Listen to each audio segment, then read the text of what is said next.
Bob Cringely, and I'm here to tell you the incredible story of how personal computers took over the world. Why am I telling you this at a basketball game? Well, I like the game, but mainly it's because of that guy down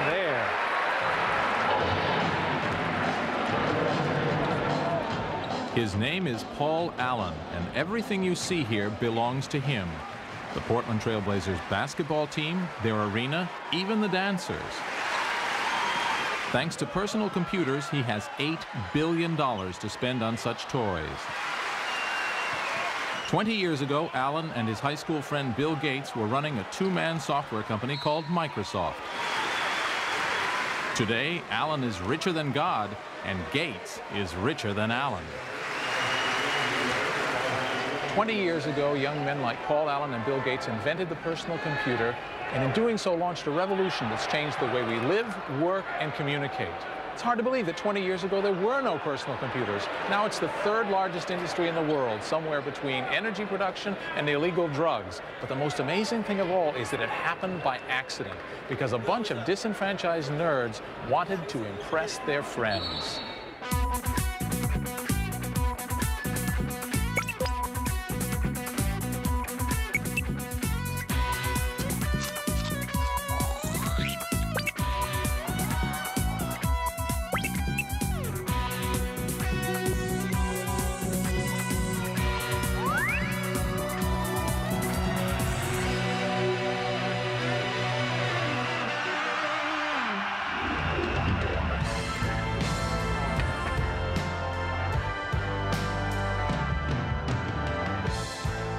This is the story of how a handful of guys launched an industrial revolution, how they changed the culture of business, how they made history. I feel incredibly lucky to be at exactly the right place in Silicon Valley, at exactly the right time historically, where this invention has taken form. It wasn't like we both thought it was going to go a long ways. It was like, we'll both do it for fun, and even though we're going to lose some money probably, we'll just have been able to say we had a company. All of us would get together and just hope we were right, that the PC would become a big thing. You know, I stop and say, wow, the PC really has become part of the very fabric of the way people live. And we've certainly surged with it, and I just stop and say, pretty incredible ride.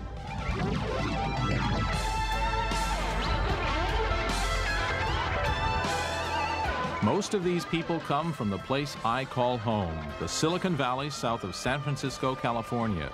Growing up here near the electronics companies that give the place its name, these founders of the PC revolution were, for the most part, middle-class white kids from good suburban homes.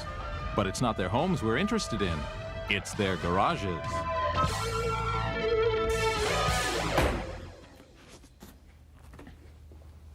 This is my garage, and this is all my junk. I'm probably one of the few guys in Silicon Valley who actually has room in his garage for a car. Most everyone else seems to use theirs to start computer companies and create great fortunes. But I don't have a fortune. I'm a failure. I've written computer programs that almost ran, and I've designed and built hardware devices that frankly didn't work at all. But I'm the ideal guy to tell the story of the personal computer business because I'm its premier gossip columnist. And everyone tells me all their secrets. And this is my home, where I write a gossip column for a computing magazine. Sorry about the mess. Institutions in constant change like the PC industry are driven by rumor and gossip, and I thrive on both. My electronic mail address is deluged with inside information about everything from product flaws to who's sleeping with whom. What ties these gossipers together is a desire for truth. These people and their love of technology have fueled the PC revolution. To understand them is to understand that revolution. So let's go find some.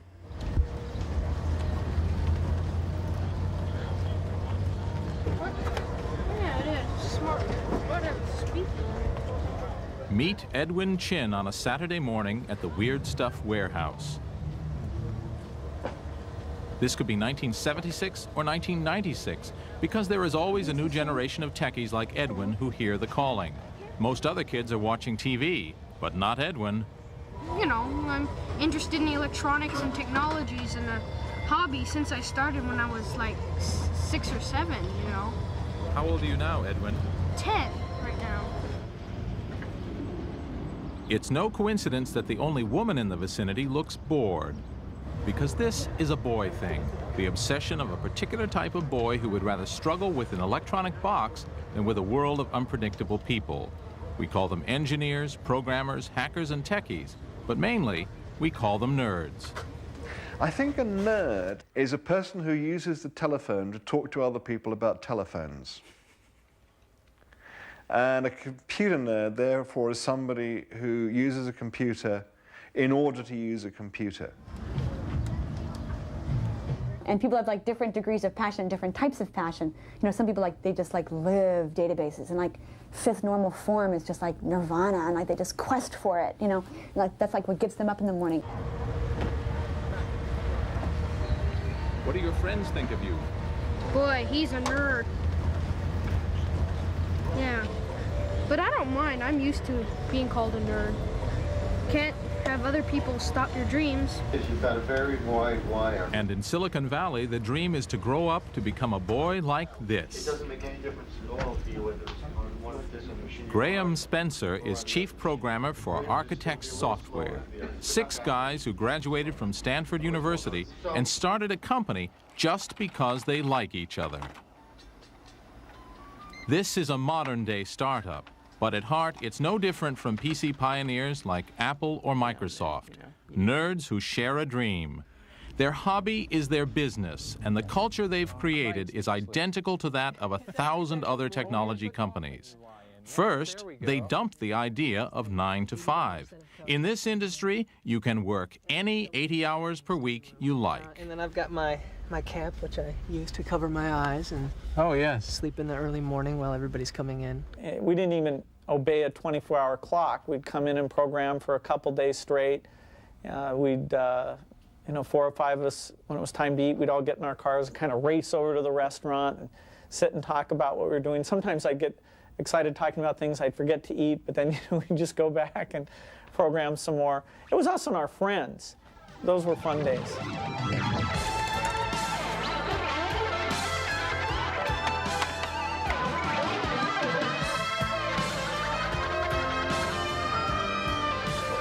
Let's look in the refrigerator.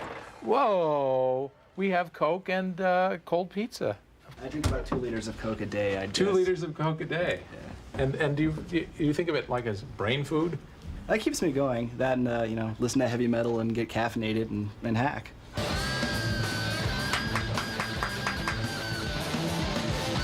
I'd sit down in my room on the floor with sheets of paper spread all around with my computer design I was working on, and always I noticed that I was up pretty late at night and I had lots of Cokes, just it's part of that life. Combination of stale pizza and body odor and sort of spilt cola kind of ground into the rug. I'd brought some spaghetti to work and then forgot to wash out the container for the last couple of days, maybe 6 or 7 if I had to be honest. Ooh, that smells bad.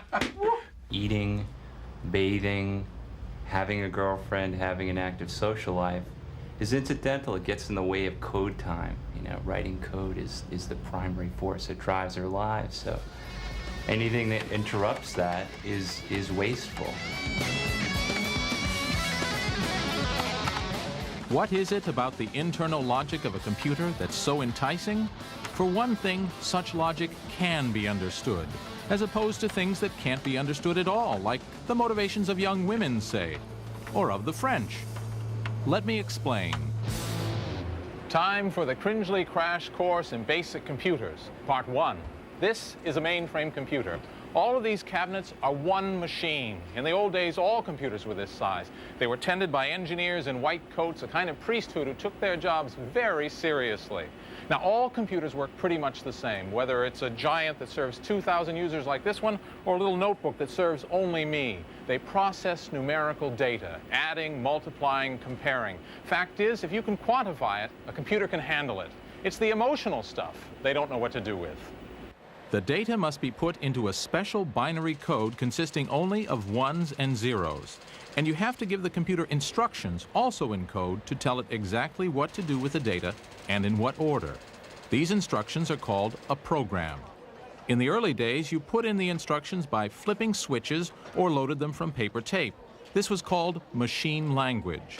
It made computers a pain to use. Even worse, every type of computer spoke a different machine language. While the ENIAC could compute the 30-second trajectory of a shell in 20 seconds, operators required 2 days to program it to do so. Then a U.S. Navy captain named Grace Hopper solved the problem. She invented a computer language, English words that the computer itself could translate into binary code. Now users could type whole lists of instructions into a computer rather than flipping those damn switches. Like most things having to do with computers, that first language had a silly name, COBOL. It was followed by other languages like Fortran and BASIC, and they all made computing just a bit more user-friendly. So when some nerd tells you he's been up all night programming or writing software or hacking code, what he really means is he's been typing long lists of instructions into his computer. Mainframe computers were far from personal. They sat in big air-conditioned rooms at insurance companies, phone companies, and the bank, and their main function was to get us confused with some other guy named Cringely, who was a deadbeat and had a criminal record.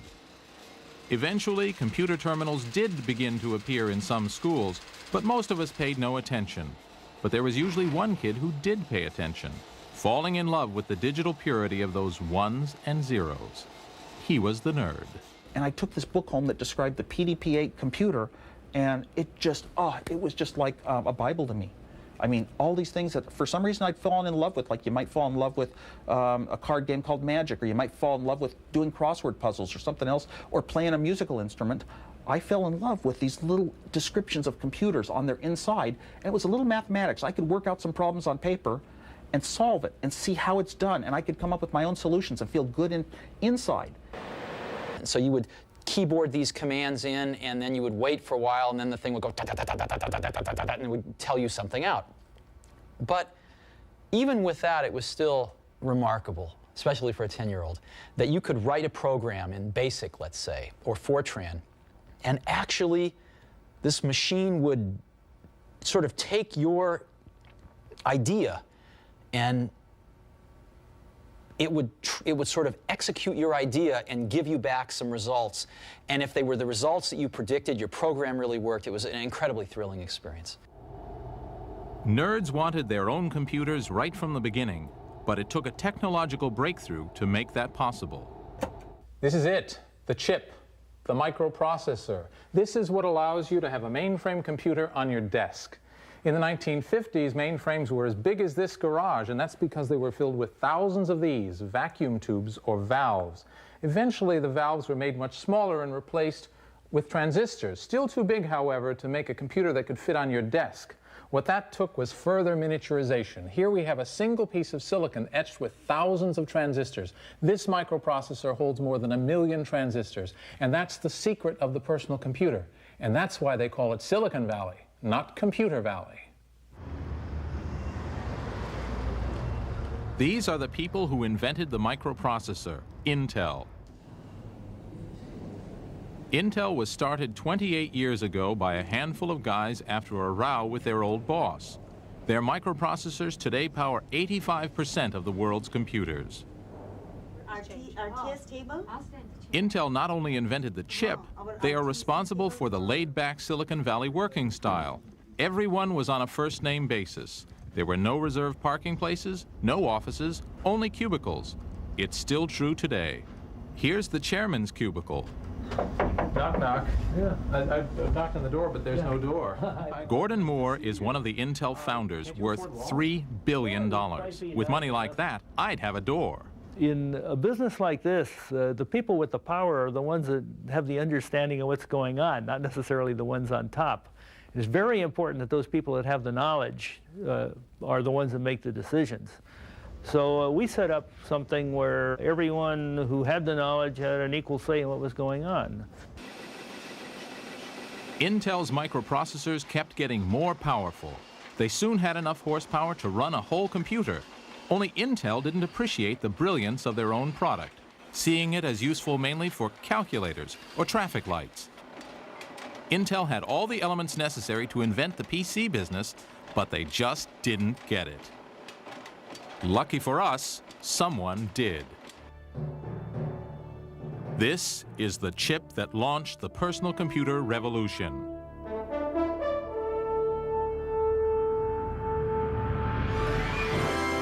This is the magazine that announced it. In January 1975, featured on the cover was the world's first personal computer, the Altair 8800. It was the crazy idea of an ex-Air Force officer from Georgia, Ed Roberts. If you look at it, it was kind of a grandiose, almost megalomaniac kind of scheme, and right now I couldn't do it because I could see right off there's no way you could do this. There isn't any way you could do this. But at that time, we just lacked the benefits of age and experience. We didn't know we couldn't do it. 20 years after Ed Roberts' flash of brilliance, this exhibit is being held to celebrate the anniversary of the Altair. Like every other PC pioneer, Ed built his computer just because he wanted one to play with. There were some of us that lusted after computers, really, at that time. All the computers in the world tended to be in big centers, and you had to get permission to get close to them, and it was, nobody had access to computers then. And the idea that you could have your own computer and do whatever you wanted to with it whenever you wanted to was fantastic.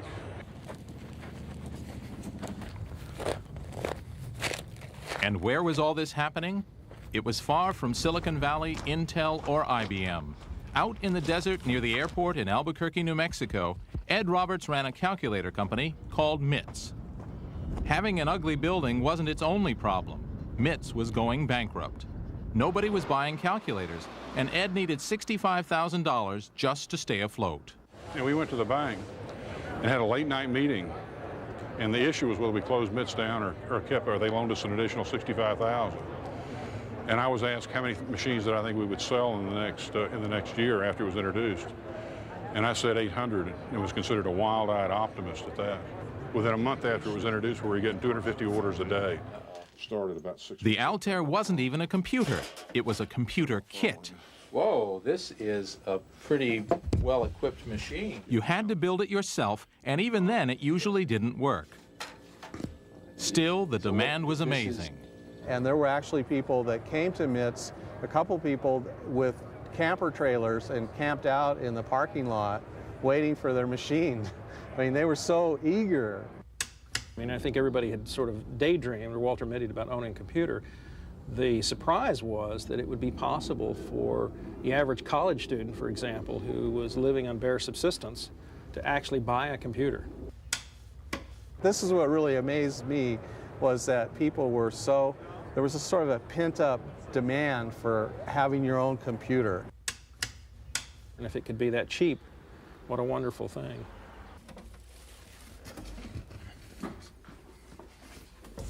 This is an Altair computer, the first personal computer. And not just any Altair. This is Altair serial number 2, the second one made. The first Altair made was sent off to be photographed at a magazine and was lost in the mail. So this is the oldest personal computer in the world. Pretty historic junk, but the question is, what do you do with it? It has a front panel with switches that you can click back and forth and some lights, but in the back, there's no place to connect a keyboard, there's no place to connect a monitor, there's no place to connect a printer. In fact, there's practically nothing at all that you can really do with this thing. But back then, 1975, the people who had it were thrilled.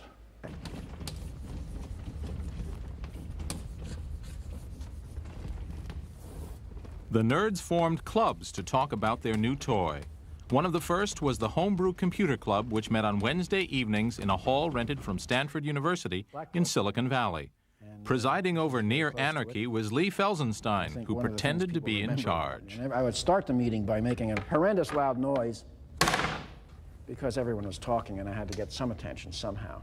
And I would use it to call on the person in question. I'd make threatening gestures with it.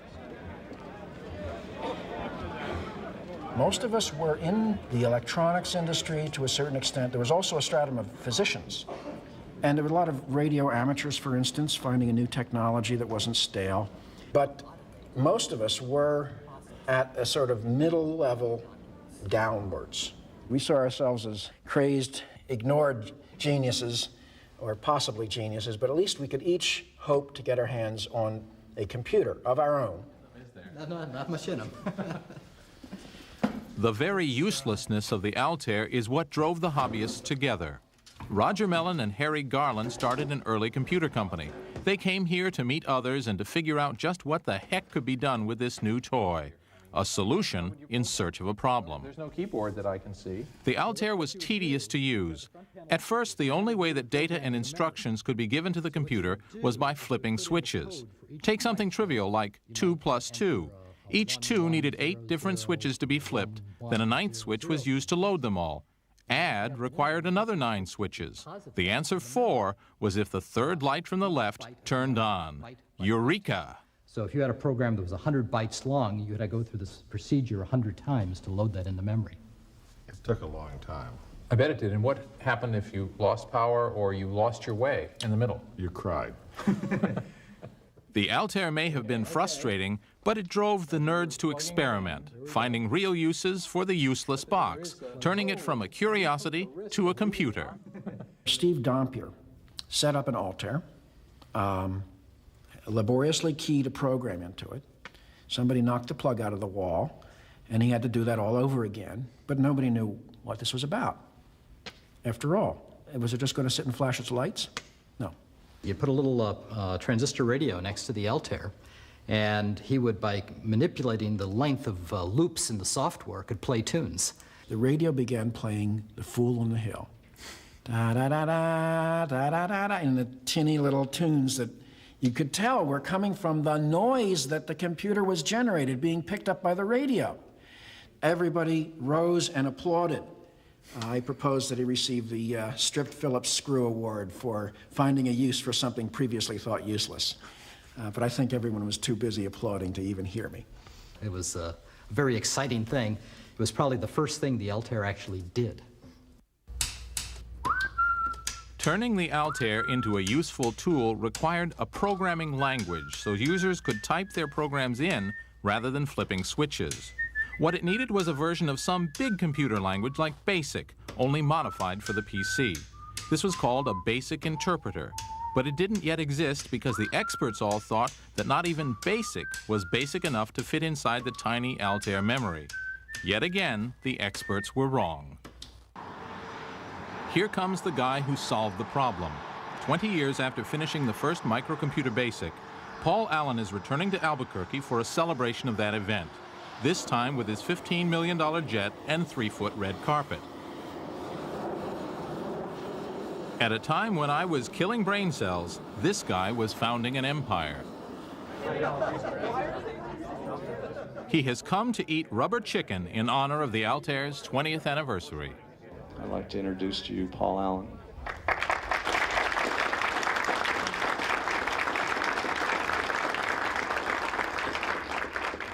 Allen co-founded Microsoft with his younger buddy from high school, Bill Gates. One day in Boston, I was in Harvard Square, and I covered Popular Electronics with this thing that looked like what I'd been imagining. And so I grabbed it off the shelf, and I looked at it, and I bought it, and I ran back to Bill's dorm, and I think he was probably playing poker that night and usually losing money at that point.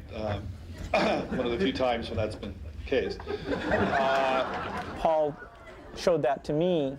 Then, okay, here was a company that would be needing software. And he said, okay, well, we got to call these guys up and see if this thing is for real. We realized that things were starting to happen, and just because we'd had a vision for a long time of where this chip could go, what it could mean, that didn't mean the industry was going to wait for us while I stayed and finished my degree at Harvard. So called up Ed, we told him we've got this BASIC, and it's just, for your machine, it's not that far from being done, and we'd like to come out and show it to you. So we'd created this BASIC interpreter. Paul took the paper tape and flew out. In fact, the night before, he got some sleep while I double-checked everything to make sure that we had it all right. But I had no idea what it was really going to be like to try to run the software. It had never been run on an actual computer before. He was very nervous about whether this would actually work. And he got to the office, and we all gathered around, and he put his fingers on the switches, and he loaded BASIC in with paper tape into the Altair. You know, I was so nervous. It's not going to work. And it worked. And it came up, and it could do a few little simple things. And it was amazing when Paul called me up and said the thing had worked the first time. And of course, it was incredibly fast. And it printed out memory size, and I think Bill said, well, it printed something. And so I said, yeah. Oh, that was unbelievable. The fact that it really worked was a breakthrough. Maybe there wouldn't be a Microsoft if the screen hadn't come alive. Who knows? It might all be quite different.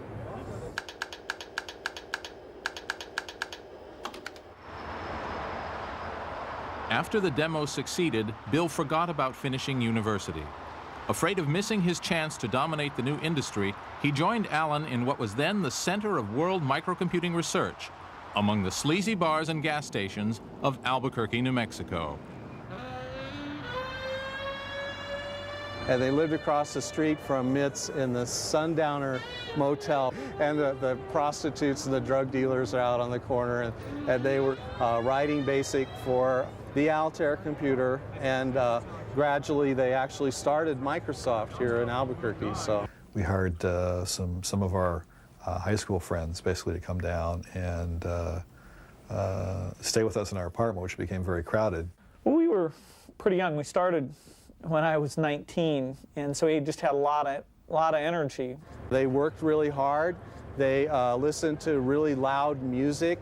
I could hardly stand to go in the software room sometimes because the music would be banging off the walls, mostly acid rock. You know, we'd usually go out, eat pizzas, and then go out and watch action movies. They would work all night long, and there were days when Bill Gates would be sleeping on the floor in the software lab. And sometimes would be Bill and these two other guys all, you know, sitting on tables around the apartment with stacks and stacks of paper, writing, converting to BASIC for the 8080. I still know the source code by heart, and that was a work of love. You know, we just kept tuning and tuning that thing, and so that kind of craftsmanship paid off. BASIC let the Altair be used for both fun stuff and real work. People attached terminals to the computer and began writing games, word processors, and accounting programs. Most of us didn't notice, but soon there was a thriving industry for enthusiasts. By the end of 1975, dozens of other companies were building microcomputers. We created an industry, and I think that goes completely unnoticed. I mean, there was nothing. Every aspect of the industry, when you talk about software, hardware, application stuff, dealerships, you name it, was all done at MITS. It was a wild time. It was a very exciting time. And the first user convention, where we got people to come in and tell us what they were doing, what they were excited about. And other companies like Processor Technology or IMSI or Comemco got going as add-on companies. These companies are long forgotten, but they were the humble beginnings of the PC industry. Left in the hands of those early hobbyists, the PC might have never made it to the shopping mall. Reaching the wider market required a different type of vision. Enter the flower children of California, who thought the PC was, well, groovy.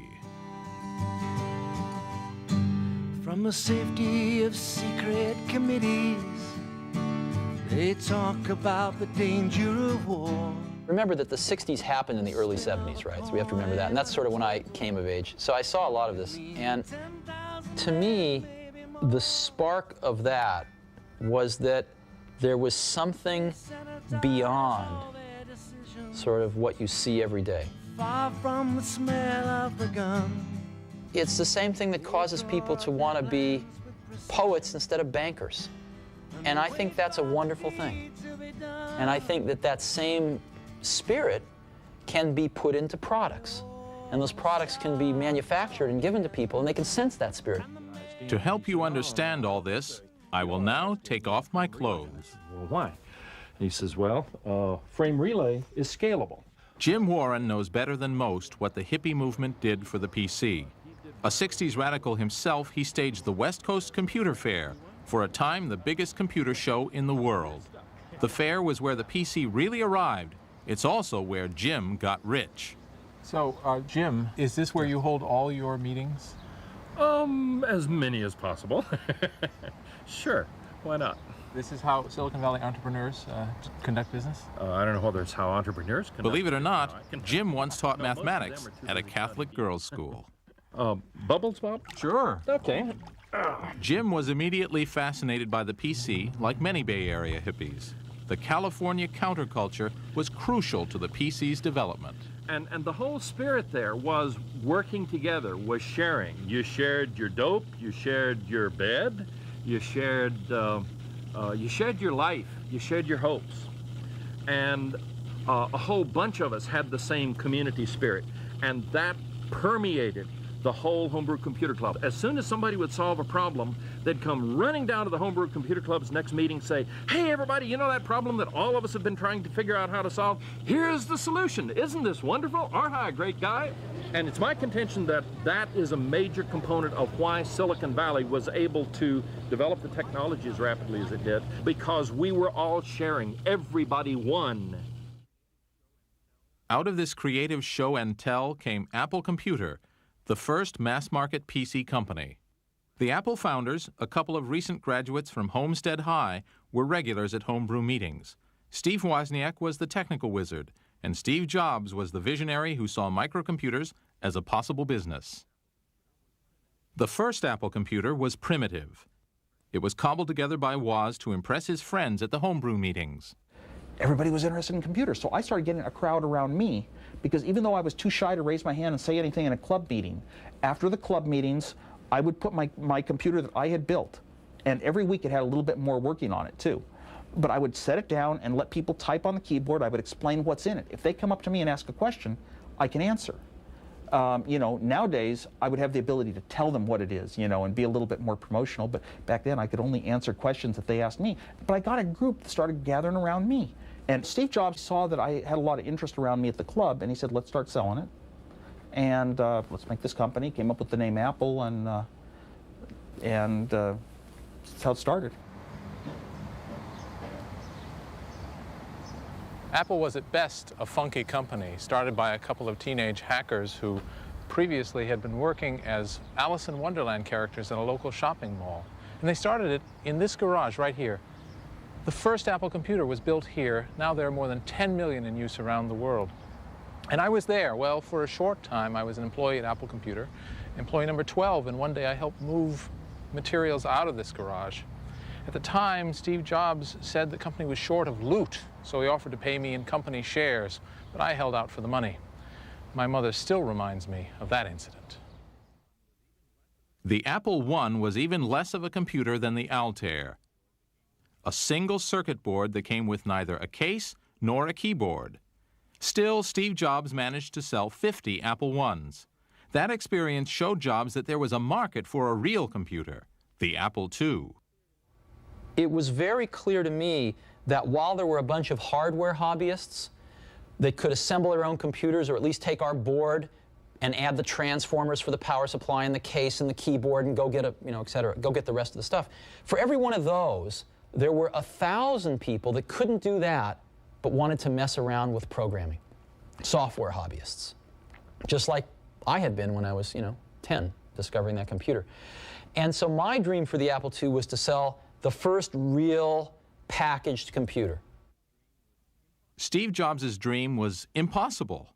It needed too many chips, making the product too complicated and expensive to build. But Woz didn't know it was impossible. And then I got into a way of why have memory for your TV screen and memory for your computer, make them one. And that shrunk the chips down, and I shrunk the chips here, and why not take all these timing circuits? I looked through manuals and found a chip that did it in one chip instead of 5 and reduced that, and one thing after another happened. I wound up with so few chips. When I was done, I said, hey, a computer that you can program to generate colored patterns on a screen. or data or words or play games or anything. And it was just the computer I wanted, you know, for myself pretty much. And but it had turned out so good. He said, I think we have a computer we could sell 1,000 a month of. How can you sell 1,000 a month, you know? But we needed some money for tooling the case and things like that. We needed a few $100,000. That was a lot of money for two people who had nothing in their lives to speak of, didn't have a $400 bank account. So I went looking for some venture capital.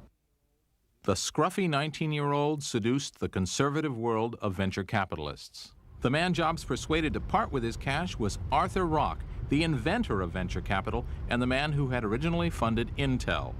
At least the Intel boys had graduated from university and owned suits. Well, he wore sandals, and he had very long hair and beard and mustache, but very articulate. He was, I think he, at one time in his life, and it was probably when I first met him, that he ate nothing but fruit. So as a mainline venture capitalist, this is not the norm. This is not the norm.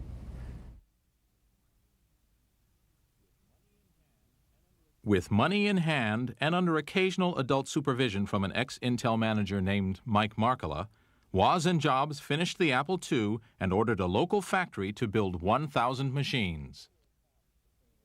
2 years passed between the Altair and the Apple II, and in that time a lot of things changed. We went from a computer that was designed for hobbyists and engineers and certainly looked like a piece of test equipment to a computer that looked like a piece of consumer electronics. And we can thank Steve Jobs for that. His sense of design demanded that this structural foam case be used for the Apple II, the first case of its type on a personal computer. And not that there wasn't good engineering inside either. The Apple II was a model of efficient engineering. Here's the floppy disk drive controller, for example. There are 8 chips here where previously there would have been 35. This is an amazing bit of engineering that we can attribute to Steve Wozniak, who was certainly the Mozart of digital design. And all told, it turned the Apple II into a sensation. The Apple II was launched at Jim Warren's West Coast Computer Fair, one of the first big microcomputer shows. The 1978 show drew thousands of attendees and dozens of exhibitors, many of them members of the Homebrew Computer Club, which spawned most of the early microcomputer companies. But there was only one company showing something that looked like a modern personal computer. Right by the entrance, in a prime spot negotiated by Steve Jobs, sat the Apple II. It mesmerized all who saw it. My recollection is we stole the show. And a lot of dealers and distributors started lining up, and we were off and running. How old were you? 21. 21. Yeah. Fire up the Chevy and drive out to the beach. Following the West Coast Computer Fair, the next 2 years were ones of explosive growth for Apple, with thousands of customers arriving on the doorstep of the tiny office in Cupertino, California. Sales and profits grew so quickly that Apple had more money than the company could spend. And the company was very young. The founders were in their 20s, and some employees were even younger, like 14-year-old Chris Espinoza, who never left. He still works at Apple almost 20 years later. There would be public demonstrations of our product every Tuesday and Thursday afternoon at 3 o'clock. And that was good because it was after school. So I would get out of my, sophomore, junior year of high school. I would ride my little moped down to the Apple offices, and at 3 o'clock I'd give the demonstrations of the Apple II. When we were in the office, it was, hey, jokes and wiring up people's phones to do weird things, just every one of us. I mean, there wasn't a person in Apple, I don't think, for a couple of years that was, super serious. We were lucky. We had, like, the hot product of its day. And some of the people that I did original demos to came up to me years later and said, I founded a $100 million chain of computer stores based on the demo you showed me one Tuesday afternoon at Apple. It's really fun. It went so successful that all of a sudden, Steve and I wouldn't have to worry about work for the rest of our lives. And then it got even more successful and more successful after that. And it was sort of a shock. The Apple II set a new standard for personal computers and showed there was some real money to be made. Rival companies popped up all over, but the market was still hobbyists. Guys with big beards who thought a good use for their computer was controlling a model train set. Loads in the actual program. But for microcomputers to be taken seriously, they had to start doing things that needed doing, functions that were useful, not just for fun. Over 2,000 programs with The enthusiast market had its limits. To reach the rest of us, the Apple II needed what nerds call a killer application, software that's so useful that people will buy computers just to run it. For the Apple II, this application was called VisiCalc. It came straight from the blackboards of the Harvard Business School. Invented by a graduate student, Dan Bricklin, with his programmer friend Bob Frankston, VisiCalc was the first electronic spreadsheet. A spreadsheet is a tool for financial planning, bringing together for the first time the seduction of money with the power of microcomputing. Dan Bricklin's professor at Harvard showed how companies used a grid of numbers on a blackboard to work out profits and expenses. 60 down here, and your profit would be this minus this, which gives you 40. And then, well, let's see, what's the sales growth? We'll say there's a 10%. The trick to a spreadsheet is that all the values in the table are related to the others. So changes in one year would ripple through the table, affecting prices and profits in subsequent years. Students were asked to calculate how future profits would be affected by various business scenarios. It was called running the numbers, and they did it laboriously, by hand. Well, let's say your initial costs have 100 fixed cost at the beginning, so now you have a minus 20 is how much you make the first year. And then the second year you have 100, but your variable, let's say, is 25. So now you're losing, what is it? There's a pain in the neck. I wasn't very good at this stuff. 80, what? No. We failed. 15. We just lost Minus 15, right? And then eventually you're making money. What year do we make money? And, and how much does the cost of money? That's what running the numbers was. Because each value was linked to the others, one mistake could mean disaster. It blows all your numbers afterwards because you make all your calculations based on other numbers before them. If I had miscalculated... Dan, who had worked as a programmer, started daydreaming about how he could use a computer to replace the tedious hand calculations. I imagined that there was this magic blackboard that did like word processing does word wrapping. If you make a change to a word, it automatically pulls everything back. Well, why not recalculate the same way? So that if I changed my number, I should have used 10% instead of 12%. I could just put it in and it would recalculate everything, go through it. And that would be this idea of electronic spreadsheet. Following a model that's common today, Dan Bricklin designed the program, but got his friend Bob Frankston to write the actual computer code. After months of programming late at night, when computer time was cheaper, the Harvard Business School blackboard came to life. Now we've set this up, okay? Then we type a new value in, okay? Here I'm going to take that 100, and I'm going to change it, right? And here, it recalculated. Whoa! That saved me so much time. People who saw it and went and got it, like an accountant, I remember showing it to one around here, and he started shaking and said, that's what I do all week. I could do it in an hour. What I could do, and they would take their credit cards and shove them in your face. I meet these people now, they come up to me and say, I got to tell you, it's... You changed my life. You changed my life. You made accounting fun. And you have to remember what it was like in those days. We did not use the word spreadsheet, because nobody knew what a spreadsheet was. I came up with the name Visible Calculator, or VisiCalc, because you wanted to emphasize that aspect.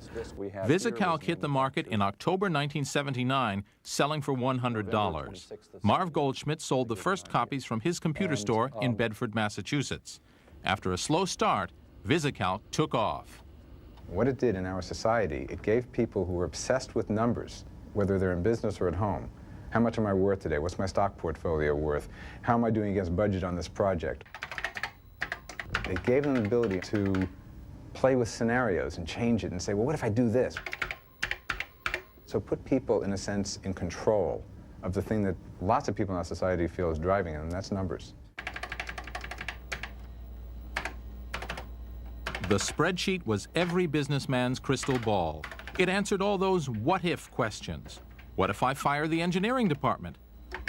What if I invest $10 million in pantyhose futures? Look, I'll be rich in under a year and have slimmer thighs at the same time.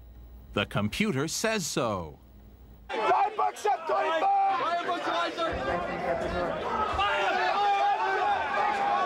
The effect of the spreadsheet was enormous. Armed with an Apple II running VisiCalc, a 24-year-old MBA with 2 pieces of dubious data could convince his corporate managers to allow him to loot the corporate pension fund and do a leverage buyout. It was the perfect tool for the 80s, the me decade, when money was everything and greed was good. The money seemed limitless. Investments, cash flow. The whiz kids, many fresh out of college, drawn here by the lure of big money. Estimates. He'd made millions for himself and others selling junk bonds. Budgets, forecasts, or plans. A group that has been motivated by greed. Calc can help you work faster.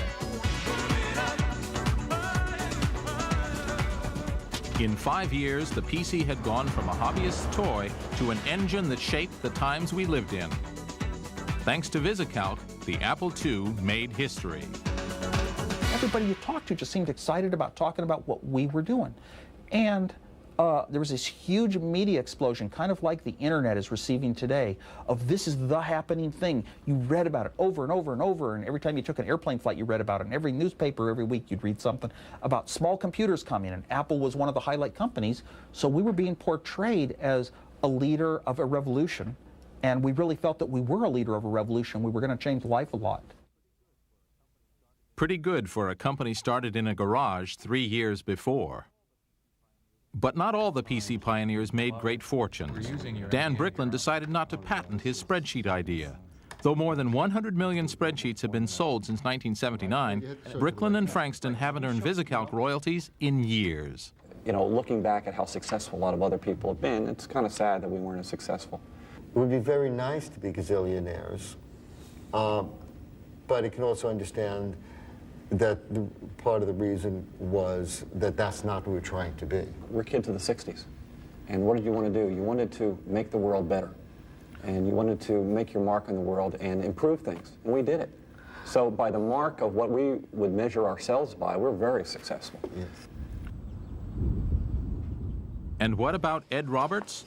3 years and 40,000 computers after assembling that first Altair, the fun was over for Ed. MITS was just another player in what had become a competitive market for personal computers. Roberts sold his company in 1978 and started a new life. He went back to his native Georgia and retrained as a doctor. I hadn't really thought anything at all about it until the last few years when people started taking credit for things that we did at MITS. And that's the only thing I think about it. It irritates me, the things that we did at MITS and we took all the heat for, that other people have tried to take credit for. And that frustrates me. While Ed Roberts invented the personal computer, it was the founders of Apple who got rich. When Apple went public in spectacular fashion in 1980, Jobs and Woz became multi-millionaires. The nerds had inherited the earth. I was worth about over $1 million when I was 23, and over $10 million when I was 24, and over $100 million when I was 25.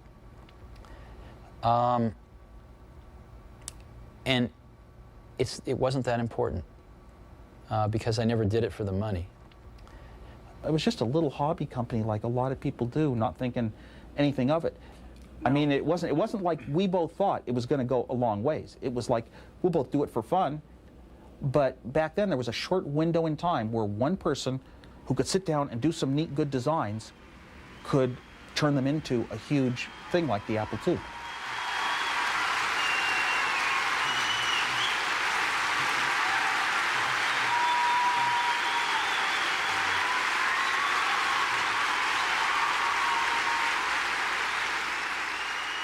It's astonishing that at the beginning of 1975, nobody owned a personal computer.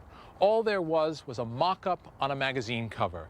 Yet within 5 years, there had emerged here in Silicon Valley a billion-dollar industry. An unhealthy fascination with technology on the part of a few adolescents had awakened the nerd within us all. PC companies were sprouting like mushrooms to meet the enormous demand. Apple had emerged as the top fungus and had taken 50% of the market. To the boys in Cupertino, every day seemed like Christmas. But Scrooge was around the corner. There was a company that everyone associated with the word computer, a company that expected, no, demanded to dominate its market, IBM. Big Blue was on the move, and Silicon Valley would soon be feeling the reverberations.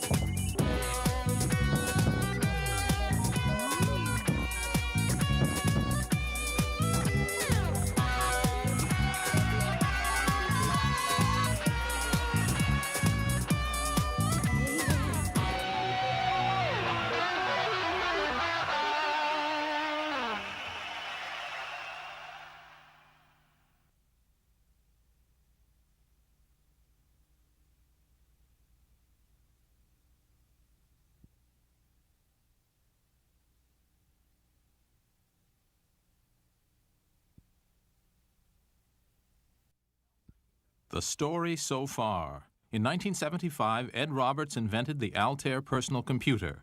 It was a pain to use until 19-year-old pre-billionaire Bill Gates wrote the first personal computer language. Still, the public didn't care. Then two young hackers, Steve Jobs and Steve Wozniak, built the Apple computer to impress their friends. We were all impressed, and Apple was a stunning success. By 1980, the PC market was worth $1 billion.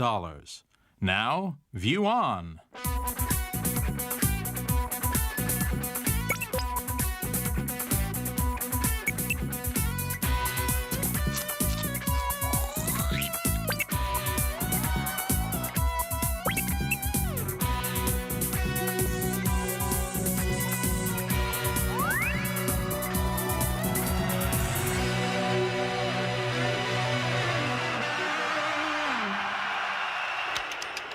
We are nerds.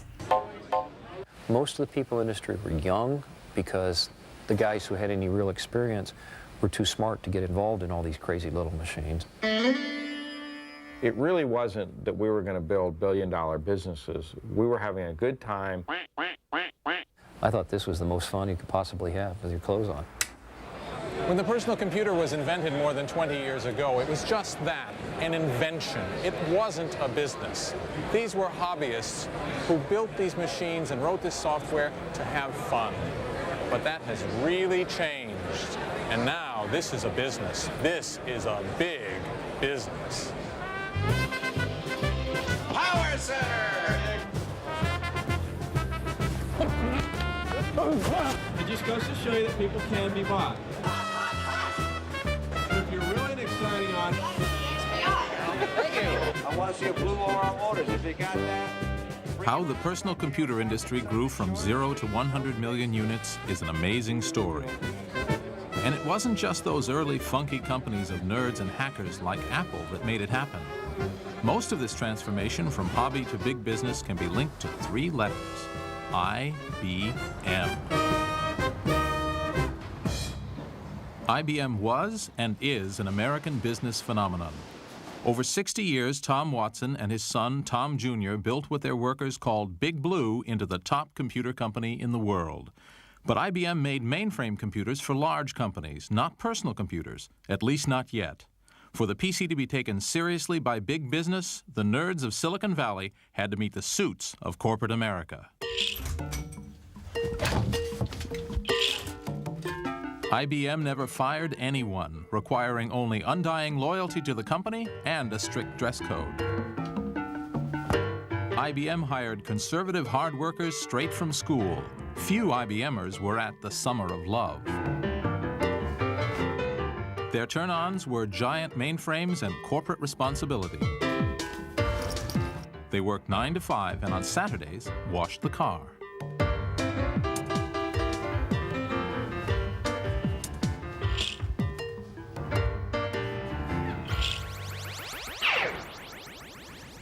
This is Intergalactic HQ for IBM, the largest computer company in the world. But in many ways, IBM is really more a country than it is a company. It has hundreds of thousands of citizens, it has a bureaucracy, it has an entire culture. Everything, in fact, but an army. Okay, Sam, we're ready to visit IBM country. Obviously, we're dressed for the part. Now, when you were in sales training in 1959 for IBM, did you sing company songs? Absolutely. Well, just to get us in the mood, let's sing one right here. You're I have kidding. the IBM, the songs of the IBM, and we're going to try for number 74, Our IBM Salesman, sung to the tune of Jingle Bells. IBM, happy men smiling all the way. Oh, what fun it is to sell our products night and day. IBM, Watson men, partners of TJ. In his service to mankind, that's why we are so gay. Now, gay didn't mean what it means today then. Remember that. Right. Okay? Okay, let's go. Okay. I guess it was okay. Perfect. Yeah. When I started at IBM, there was a dress code.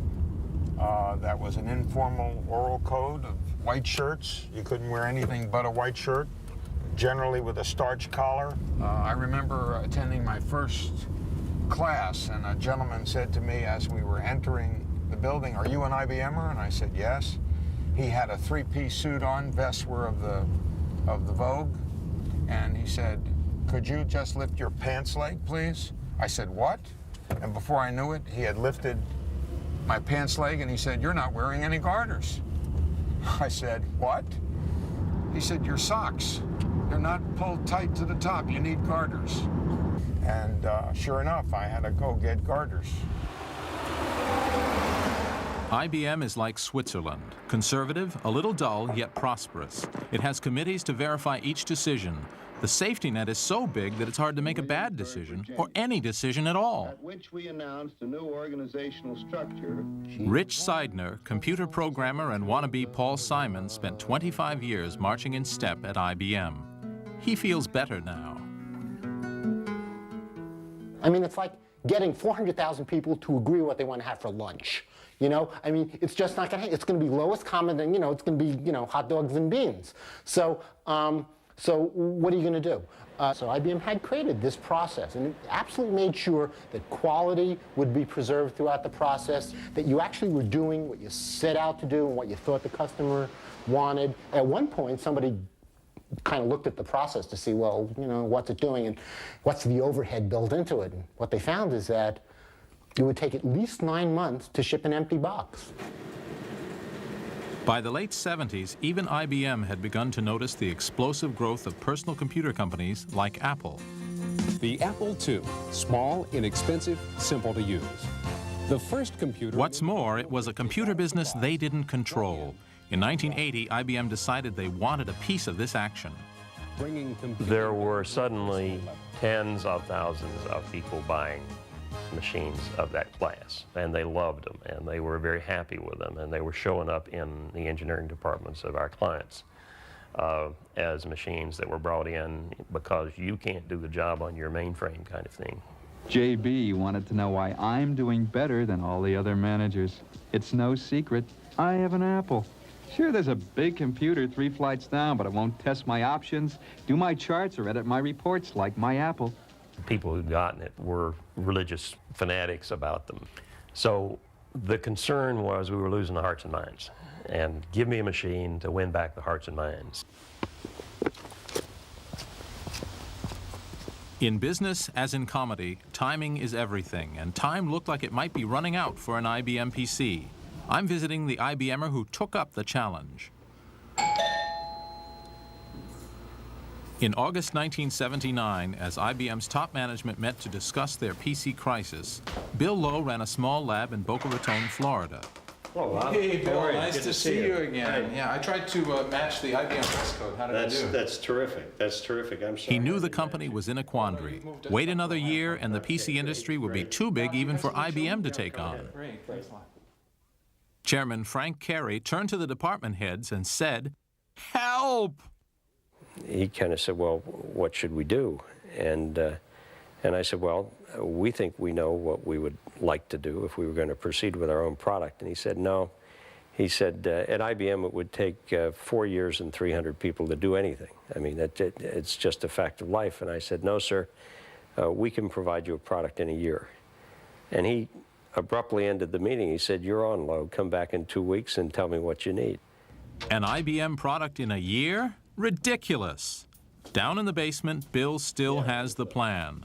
To save time, instead of building a computer from scratch, they would buy components off the shelf and assemble them. What in IBM speak was called open architecture. IBM never did this. 2 weeks later, Bill proposed his heresy to the chairman. And frankly, this is it. Now, the key decisions were to go with an open architecture. Non-IBM technology, non-IBM software, non-IBM sales, and non-IBM service. And we probably spent a full half of the presentation carrying the corporate management committee into this concept, because this was a new concept for IBM at that point in time. Was it a hard sell?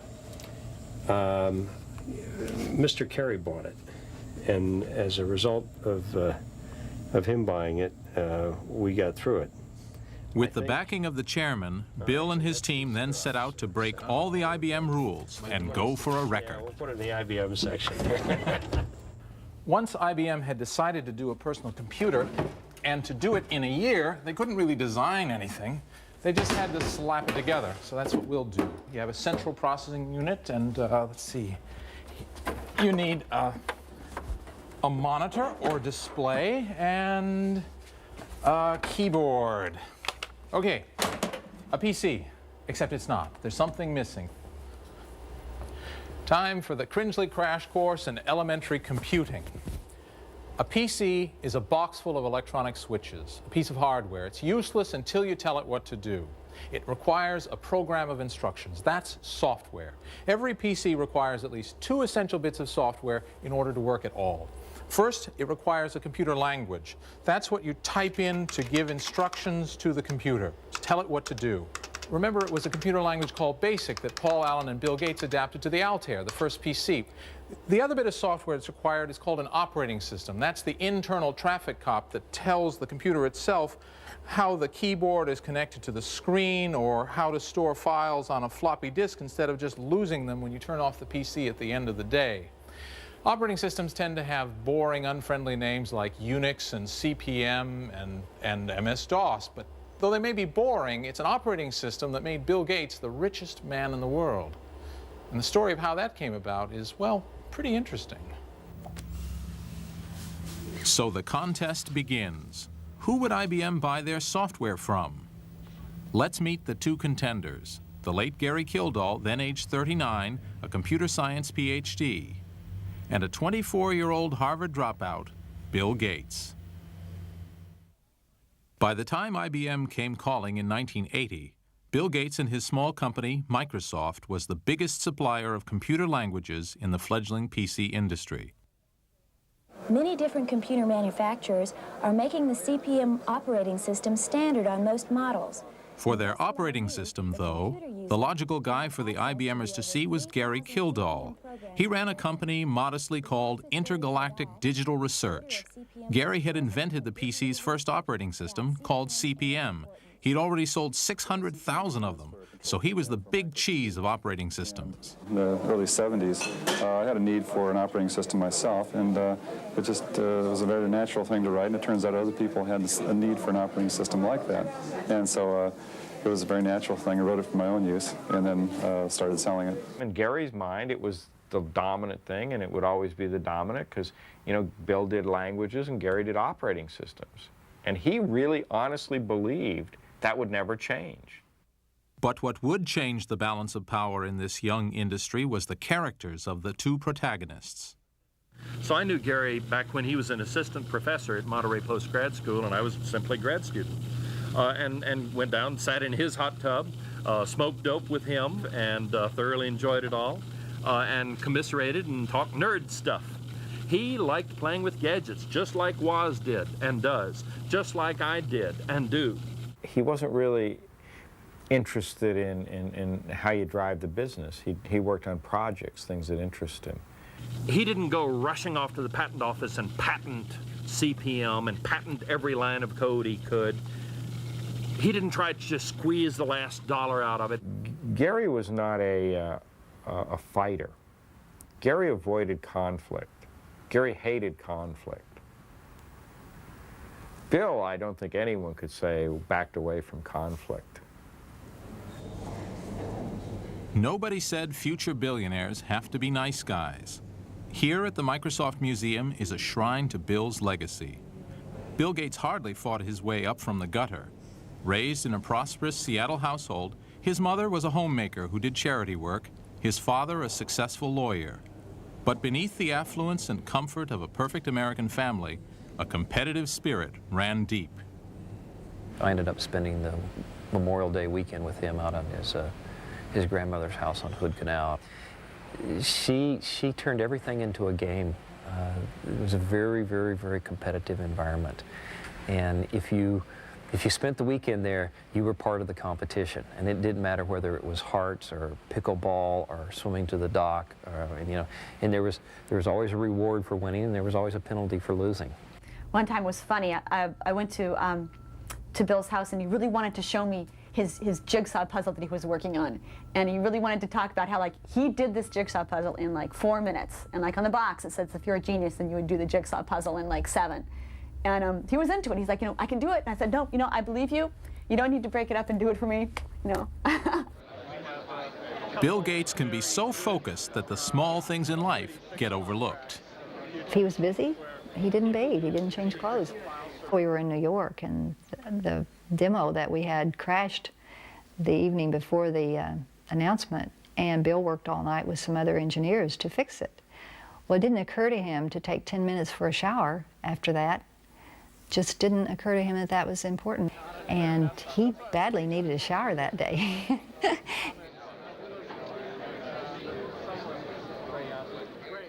The scene is set.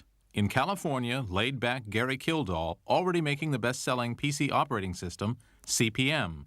In Seattle, Bill Gates, maker of BASIC, the best-selling PC language, but always prepared to seize an opportunity.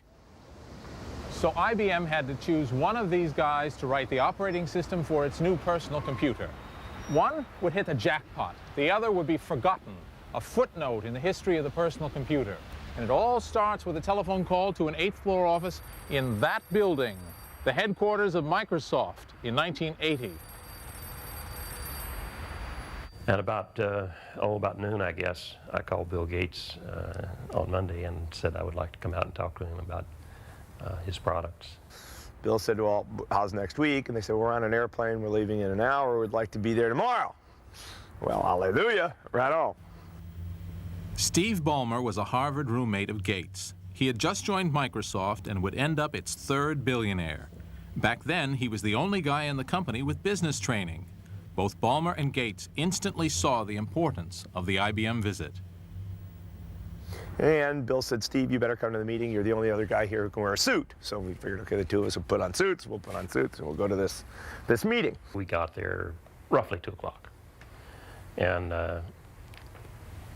we were waiting in the front, and this young fellow came out to take us back to Mr. Gates' office. I thought he was the office boy. And of course, it was Bill. He was quite decisive. We popped out the non-disclosure agreement, the letter that said that he wouldn't tell anybody we were there and that we wouldn't hear any secrets and so forth. He signed it immediately. Now, IBM didn't make it easy. You had to sign all these funny agreements that sort of said IBM could do whatever they wanted, whenever they wanted, and use your secrets however they felt. But so it took a little bit of faith. Jack Sams was looking for a package from Microsoft containing both the basic computer language and an operating system. But IBM hadn't done their homework. They thought we had an operating system. Because we had this soft card product that had CP/M on it, they thought we could license some CP/M for this new personal computer they told us they wanted to do. And we said, well, no, we're not in that business. And when we discovered we didn't have he didn't have the rights to do that, and that it was not, he said, but I think it's ready. I think Gary's got it ready to go. I said, well, no time like the present, call up Gary. So Bill, right there with them in the room, called Gary Kildall, Digital Research, said, Gary, I'm sending some guys down. They're going to be on the phone. Treat them right. They're important guys. The men from IBM came to this Victorian house in Pacific Grove, California, headquarters of Digital Research, headed by Gary and Dorothy Kildall. Just imagine what it's like having IBM come to visit. It's like having the Queen drop by for tea. It's like having the Pope come by looking for advice. It's like a visit from God himself. And what did Gary and Dorothy do? They sent them away.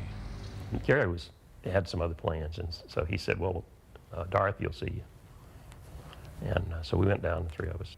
IBM showed up with an IBM non-disclosure, and Dorothy made a decision which I think it's easy in retrospect to say was dumb. Well, we popped out our letter that said, please don't tell anybody we're here, and we don't want to hear anything confidential. And she read it, and she said, I can't sign this. She did what her job was. She got the lawyer to look at the non-disclosure. The lawyer, Jerry Davis, who's still in Monterey, threw up on this non-disclosure. It was uncomfortable for IBM. They weren't used to waiting, and it was an unfortunate situation. Here you are in a tiny Victorian house that's overrun with people and chaotic. And so we spent the whole day in Pacific Grove debating with them and with our attorneys and her attorneys and everybody else about whether or not she could even talk to us about talking to us. And we left. This is the moment digital research dropped the ball. IBM, distinctly unimpressed with their reception, went back to Microsoft. Bill Gates isn't the man to give a rival a second chance. He saw the opportunity of a lifetime. Digital research didn't seize that, and we knew it was essential. If somebody didn't do it, the project was going to fall apart. So we just got carried away and said, look, we can't afford to lose the language business. That was the initial thought. We can't afford to have IBM not go forward. This is the most exciting thing that's going to happen in PCs. And we were already out on the limb because we had licensed them not only BASIC, but Fortran, COBOL, Assembler, Typing Tutor, Adventure. And basically every product the company had, we had committed to do for IBM in a very short time frame. But there was a problem. IBM needed an operating system fast, and Microsoft didn't have one. What they did have was a stroke of luck, the ingredient everyone needs to be a billionaire. Unbelievably, the solution was just across town. Paul Allen, Gates' programming partner since high school, had found another operating system. There's a local company here in Seattle called Seattle Computer Products, a guy named Tim Patterson, and he had done an operating system, very rudimentary operating system that was kind of like CP/M. And we just told IBM, look, we'll go get this operating system from the small local company, we'll take care of it, we'll fix it up, and you can still do a PC. Tim Patterson's operating system, which saved the deal with IBM, was, well, adapted from Gary Kildall's CP/M. So I took a CP/M manual that I'd gotten from the retail computer store, $5 in 1976 or something, and used that as the basis for the application programming interface, the API for my operating system. And so using these ideas that came from different places, I started in April, and it was about half time for 4 months before I had my first working version. This is it. The operating system Tim Patterson wrote. He called it QDOS, the quick and dirty operating system. Microsoft and IBM called it PC-DOS 1.0. And under any name, it looks an awful lot like CP/M. On this computer here, I have running a PC-DOS and CP/M86, and frankly, it's very hard to tell the difference between the two. The command structures are the same, so are the directories. In fact, the only obvious external difference is the floppy drive is labeled A in PC-DOS and C in CP/M. Some difference, and yet one generated billions in revenue and the other disappeared. As usual in the PC business, the prize didn't go to the inventor, but to the exploiter of the invention. In this case, that wasn't Gary Kildall. It wasn't even Tim Patterson. There was still one problem. Tim Patterson worked for Seattle Computer Products, or SCP. They still owned the rights to QDOS, rights that Microsoft had to have. But then we went back and said to them, look, you know, we want to buy this thing. And SCP was, like most little companies, they, you know, always needed cash, and so that was when they went into the negotiation. And so ended up working out a deal to buy the operating system from him for whatever usage we wanted for $50,000. Hey, let's pause there to savor an historic moment. For whatever usage we wanted for $50,000. It had to be the deal of the century, if not the millennium. It was certainly the deal that made Bill Gates and Paul Allen multi-billionaires and allowed Paul Allen to buy toys like these, his own NBA basketball team and arena. Microsoft bought outright for $50,000 the operating system they needed, and they turned around and licensed it to the world for up to $50 per PC. Think of it, 100 million personal computers running MS-DOS software funneling billions into Microsoft, a company that back then was 50 kids managed by a 25-year-old who needed to wash his hair. Nice work if you can get it, and Microsoft got it.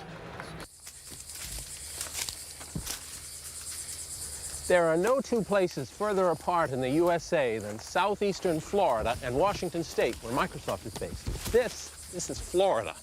Boca Raton, and this building right here is where the IBM PC was developed.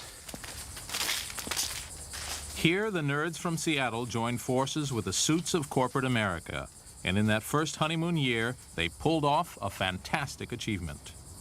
After we got a package in the mail from the people down in Florida, As August 1981 approached, the deadline for the launch of the IBM Acorn, the PC industry held its breath. Supposedly, maybe at this very moment, IBM is announcing their personal computer. We don't know that yet. In companies across America, software writers like Dan Bricklin, the creator of the first spreadsheet, waited with his staff for news of the announcement. This is a moment of PC history.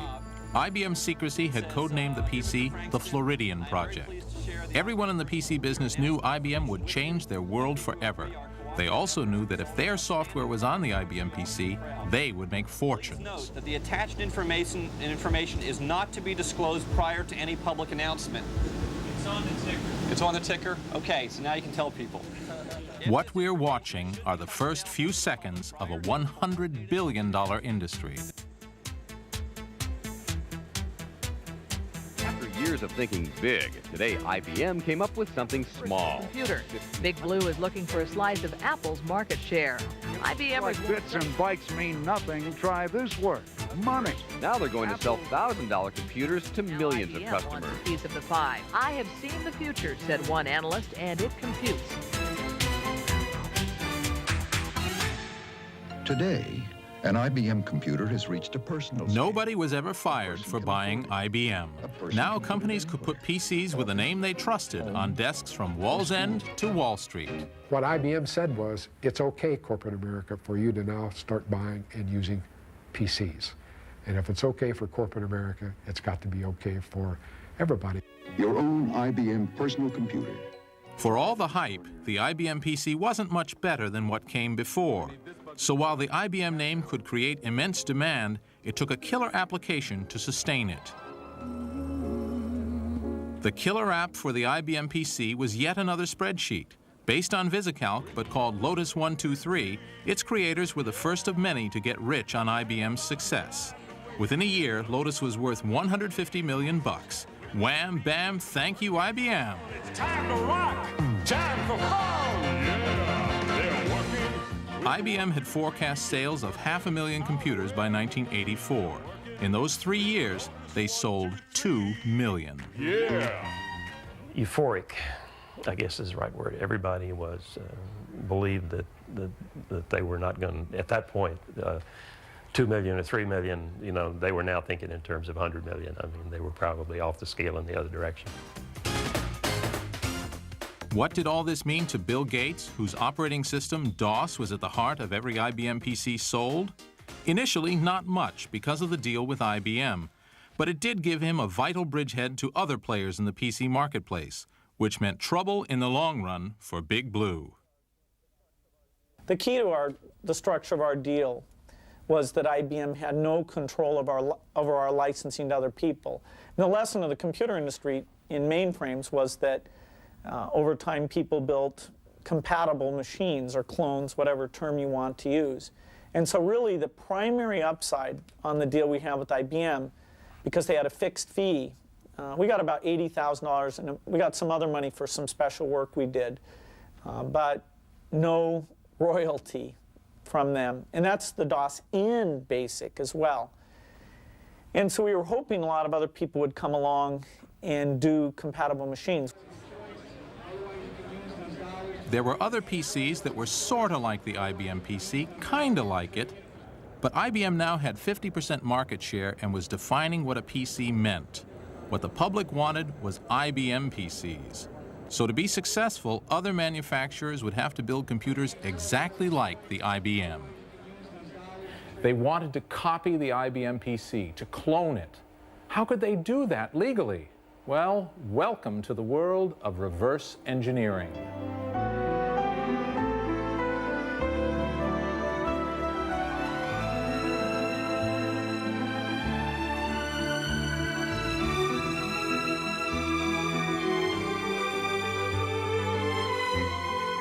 This is what reverse engineering can get you if you do it right. Well, the thing about Texas... It's the modest Aspen, Colorado ski shack of Rod Canyon, one of the founders of Compaq, the company set up to compete head-on with the IBM PC. Back in 1982, Rod and 3 fellow engineers from Texas Instruments sketched out a computer design on a placemat at the House of Pies restaurant in Houston, Texas. They decided to manufacture and market a portable version of the IBM PC using the curious technique of reverse engineering. Reverse engineering is figuring out, after something's already been created, how it ticks, what makes it work, usually for the purpose of creating something that works the same way, or at least does something like the thing you're trying to reverse engineer. Here's how you clone a PC. IBM had made it easy to copy. The microprocessor was available off the shelf from Intel, and the other parts came from many sources. Only one part was IBM's alone, a vital chip that connected the hardware with the software. Called the ROM BIOS, this was IBM's own design, protected by copyright and by Big Blue's army of lawyers. Compaq had to somehow copy the chip without breaking the law. First, you have to decide how the ROM works. So what we had to do is have an engineer sit down with that code and through trial and error write a specification that said, here's how the BIOS ROM needs to work. It couldn't be close, it had to be exact. So there was a lot of detail testing that went on. You test how that all-important chip behaves and make a list of what it has to do. Now it's time to meet my lawyer, Claude. I've examined the internals of the ROM BIOS and written this book of specifications. Now I need some help because I've done as much as I can do, and you need to explain what's next. Well, the first thing I'm going to do is I'm going to go through the book of specifications myself, but the first thing I can tell you, Robert, is that you're out of it now. You are contaminated. You are dirty. You've seen the product that's the original work of authorship. You've seen the target product. So now, from here on in, we're going to be working with people who are not dirty. We're going to be working with so-called virgins who are going to be operating in the clean room. I certainly don't qualify there. I imagine you don't. So what we're going to do is this. We're going to hire a group of engineers who have never seen the IBM ROM BIOS. They have never seen it, they've never operated it, they know nothing about it. Have you ever before attempted to disassemble, decompile, or to in any way, shape, or form reverse engineer any IBM equipment? No. Have you ever tried to disassemble or... This is the Silicon Valley virginity test, and good virgins are hard to find. You understand that in the event that we discover that the information you're providing us is inaccurate, you're subject to discipline by the company, and that can include but not be limited to termination immediately. Do you understand that? Yes, I do. Okay. After the virgins are deemed intact, they are forbidden contact with the outside world while they build a new chip, one that behaves exactly like the one in the specification. In Compaq's case, it took 15 senior programmers several months and cost $1 million to do the reverse engineering. In November 1982, Rod Canyon unveiled the result. What I've brought today is a Compaq portable computer. When Bill Murto, another Compaq founder, got a plug on a cable TV show, their selling point was clear: 100% IBM compatibility. It turns out that all major and popular software runs on the IBM personal computer or the Compaq portable computer. That extends through all of the software for IBM. Yes. It all works on the Compaq. Compaq was an instant hit. In their first year, on the strength of being exactly like IBM, but a little cheaper, they sold 47,000 PCs. In our first year of sales, we set an American business record, I guess maybe a world business record. Our largest first-year sales in history was $111 million.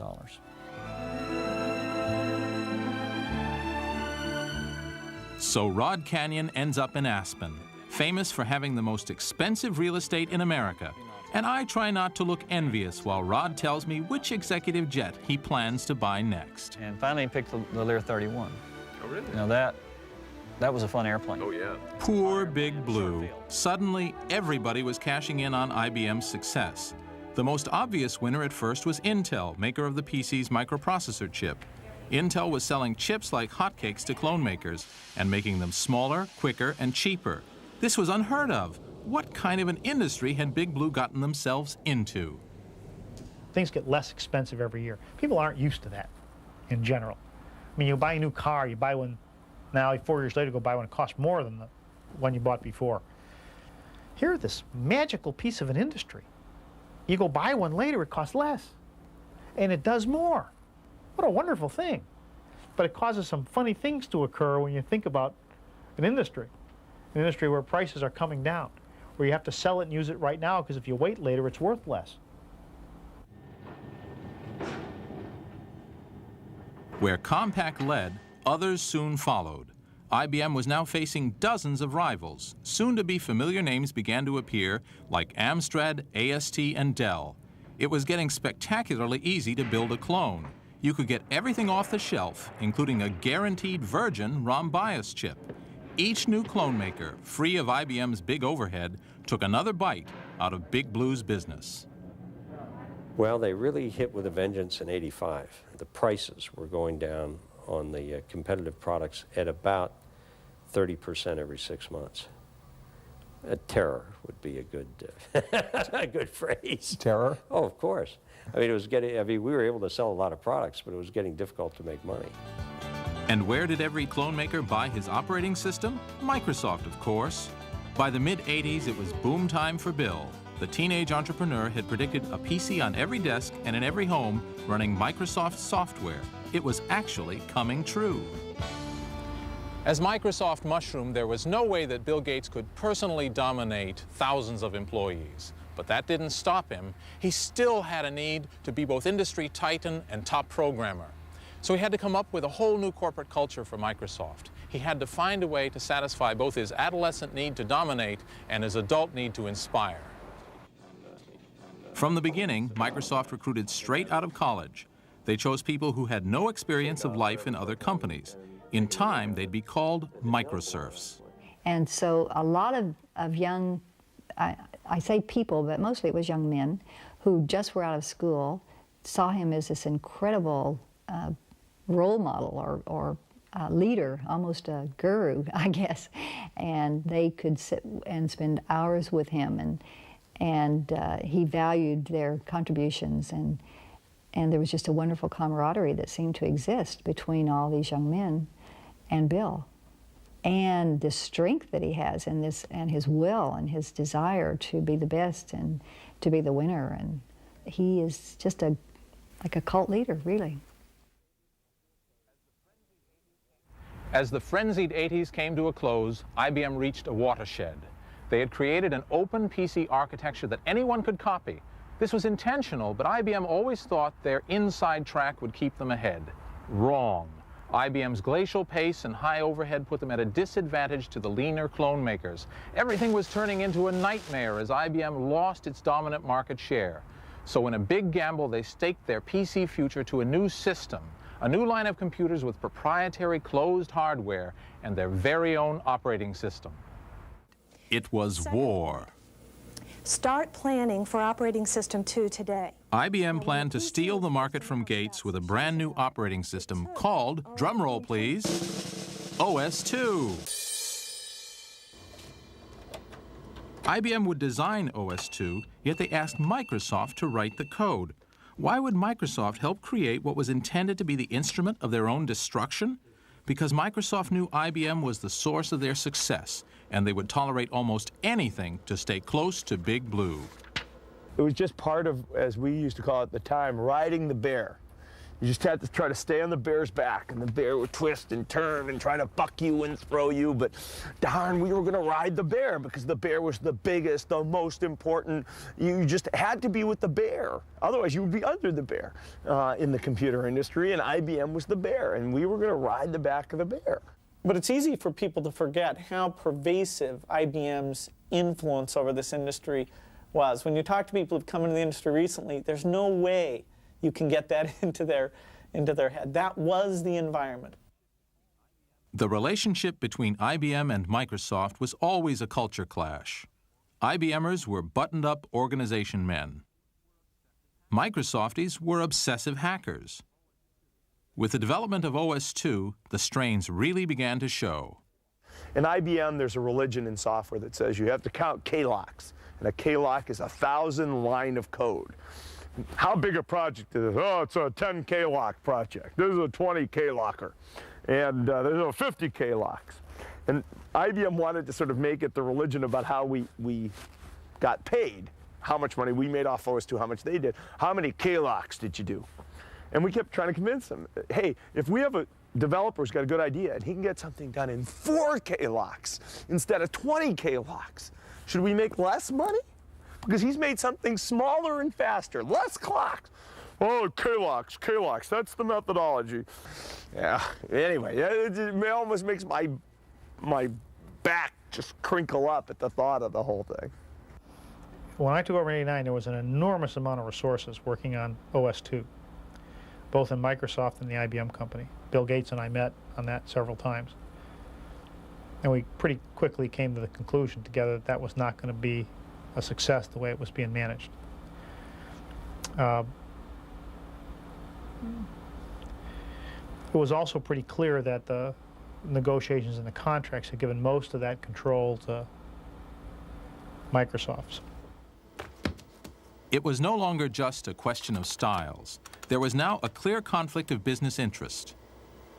OS/2 was planned to undermine the clone market, where DOS was still Microsoft's major moneymaker. Microsoft was DOS, but Microsoft was helping develop the opposition? Bad idea. To keep DOS competitive, Gates had been pouring resources into a new program called Windows. It was designed to provide a nice, user-friendly facade to boring old DOS. Selling it was another job for shy, retiring Steve Ballmer. How much do you think this advanced operating environment is worth? Wait just 1 minute before you answer. Watch as Windows integrates Lotus 123 with Miami Vice. Now we can take this for our... Just as Bill Gates saw OS/2 as a threat, IBM regarded Windows as another attempt by Microsoft to hold on to the operating system business. We created Windows in parallel. We kept saying to IBM, hey, Windows is the way to go, graphics is the way to go. And we got virtually everyone else enthused about Windows. So that was a divergence that we kept thinking we could get IBM to come around on.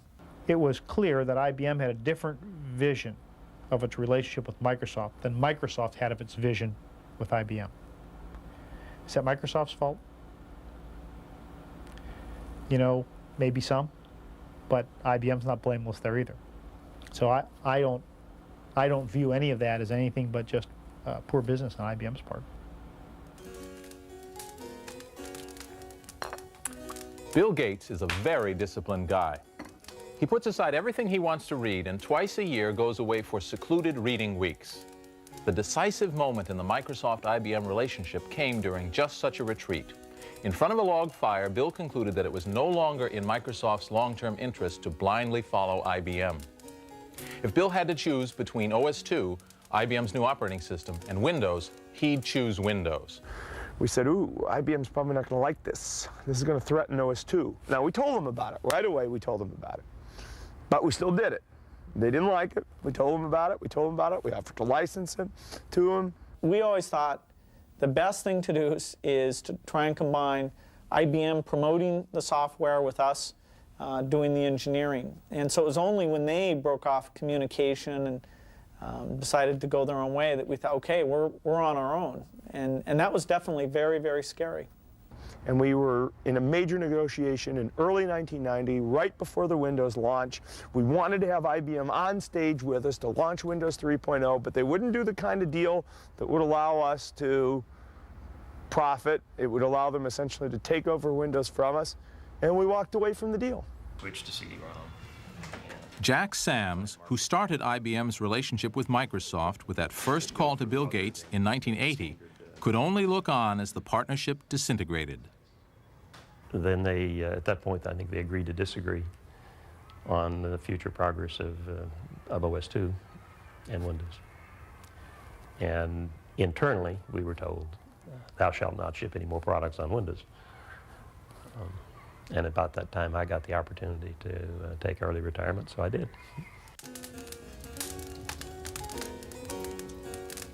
Bill's decision by the fireplace ended the 10-year IBM-Microsoft partnership and turned IBM into an also-ran in the PC business. Did David beat Goliath?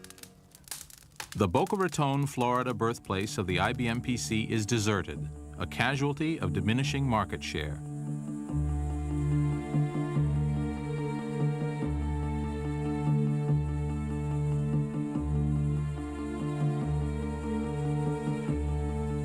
Today, IBM is again what it was before, a profitable, dominant mainframe computer company.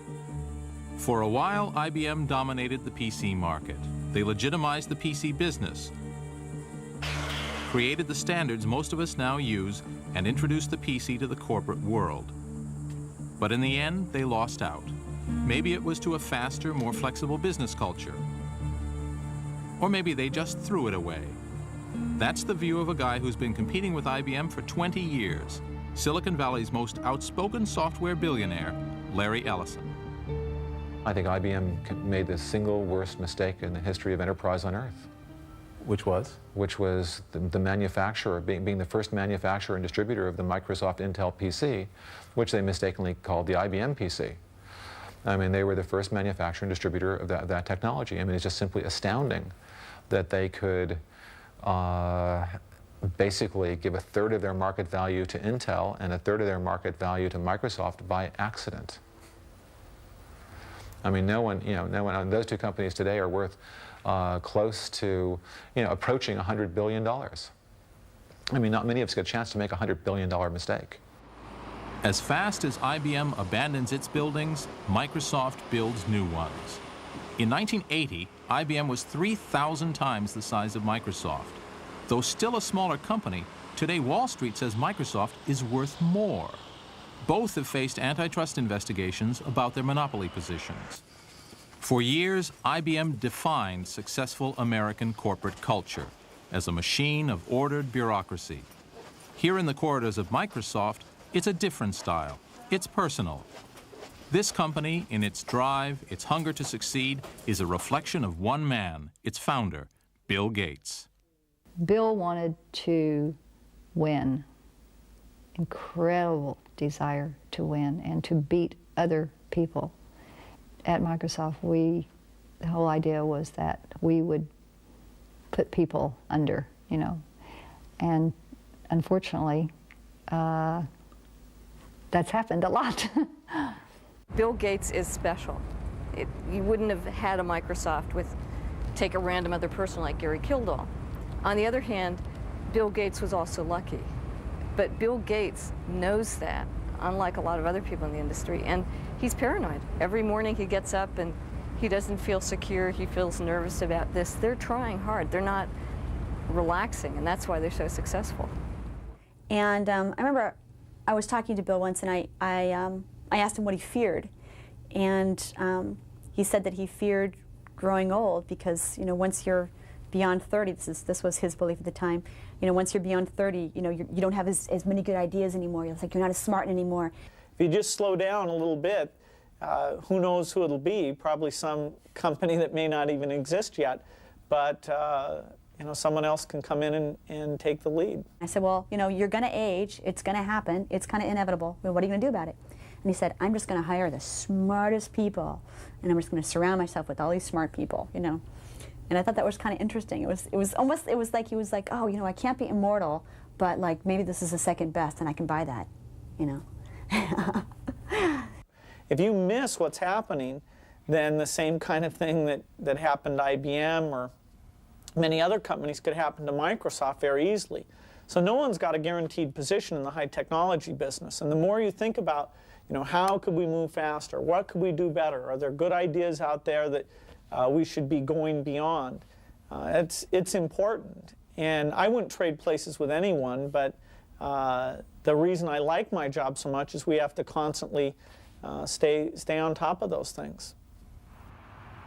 The Windows software system that ended the alliance between Microsoft and IBM pushed Gates past all his rivals. Microsoft had been working on the software for years, but it wasn't until 1990 that they finally came up with a version that not only worked properly, it blew their rivals away. And where did the idea for this software come from? Well, not from Microsoft, of course. It came from the hippies at Apple. Lights, camera, boot up. In 1984, they made a famous TV commercial. Apple had set out to create the first user-friendly PC, just as IBM and Microsoft were starting to make a machine for businesses. When the TV commercial aired, Apple launched the Macintosh. Secure from the pests of a contradictory. The computer and the commercial were aimed directly at IBM, which the kids in Cupertino thought of as Big Brother. But Apple had targeted the wrong people. It wasn't Big Brother they should have been worrying about. It was Big Bill Gates. Shall talk themselves to death, and we will bury them with their own confusion.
The story so far. In 1980, just 4 years after being founded in a California garage, Apple was the biggest maker of PCs in the world. Computer giant IBM was not amused and fought back, launching its own PC in 1981. Though built from copycat technology, IBM's PC was an enormous hit and spawned many imitators, the PC clones. But PCs were still a pain to use. A revolution was needed to make them friendlier. Now, view on.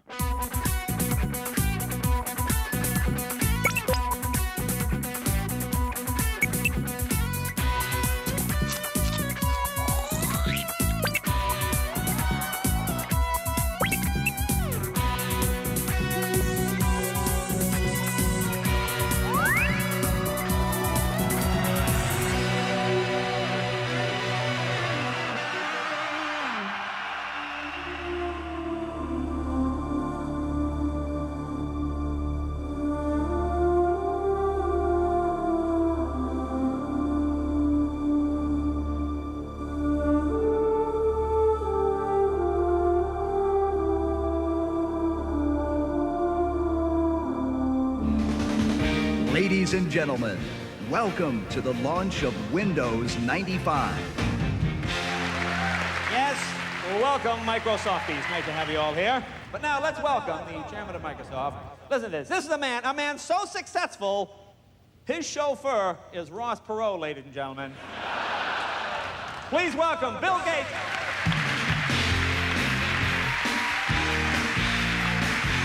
It's August 24th, 1995, in a suburb of Seattle in the Pacific Northwest. This is the biggest, noisiest product launch in the history of the personal computer. It's Windows 95 software, and Bill Gates is the star, chairman, chief nerd, and spiritual leader of Microsoft. But the truth is, this is the latest step in Bill's dream to have his software running on every PC in the world. we wanted people to be able to appreciate how Windows 95 makes computing faster, easier, and more fun. And for 7 years, it was a lonely, lonely crusade. Reality police. This moves the whole PC industry up to a whole new level. Wait a minute.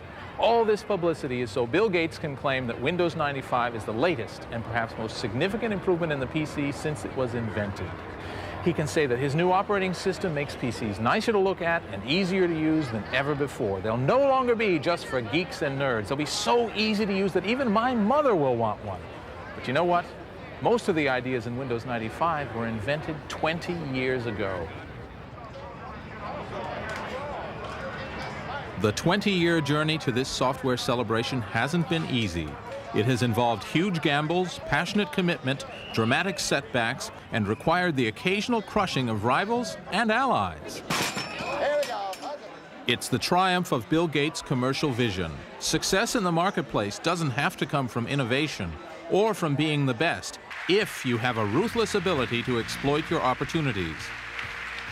And the way Microsoft made the PC's graphical user interface its own is a textbook example of that ability. Time for another Cringely crash course in elementary computing. In the early days of personal computing, the machines were pretty hard to use. In part, that's because they were primitive, but it's also because computer guys tend to like things that are pretty hard to use.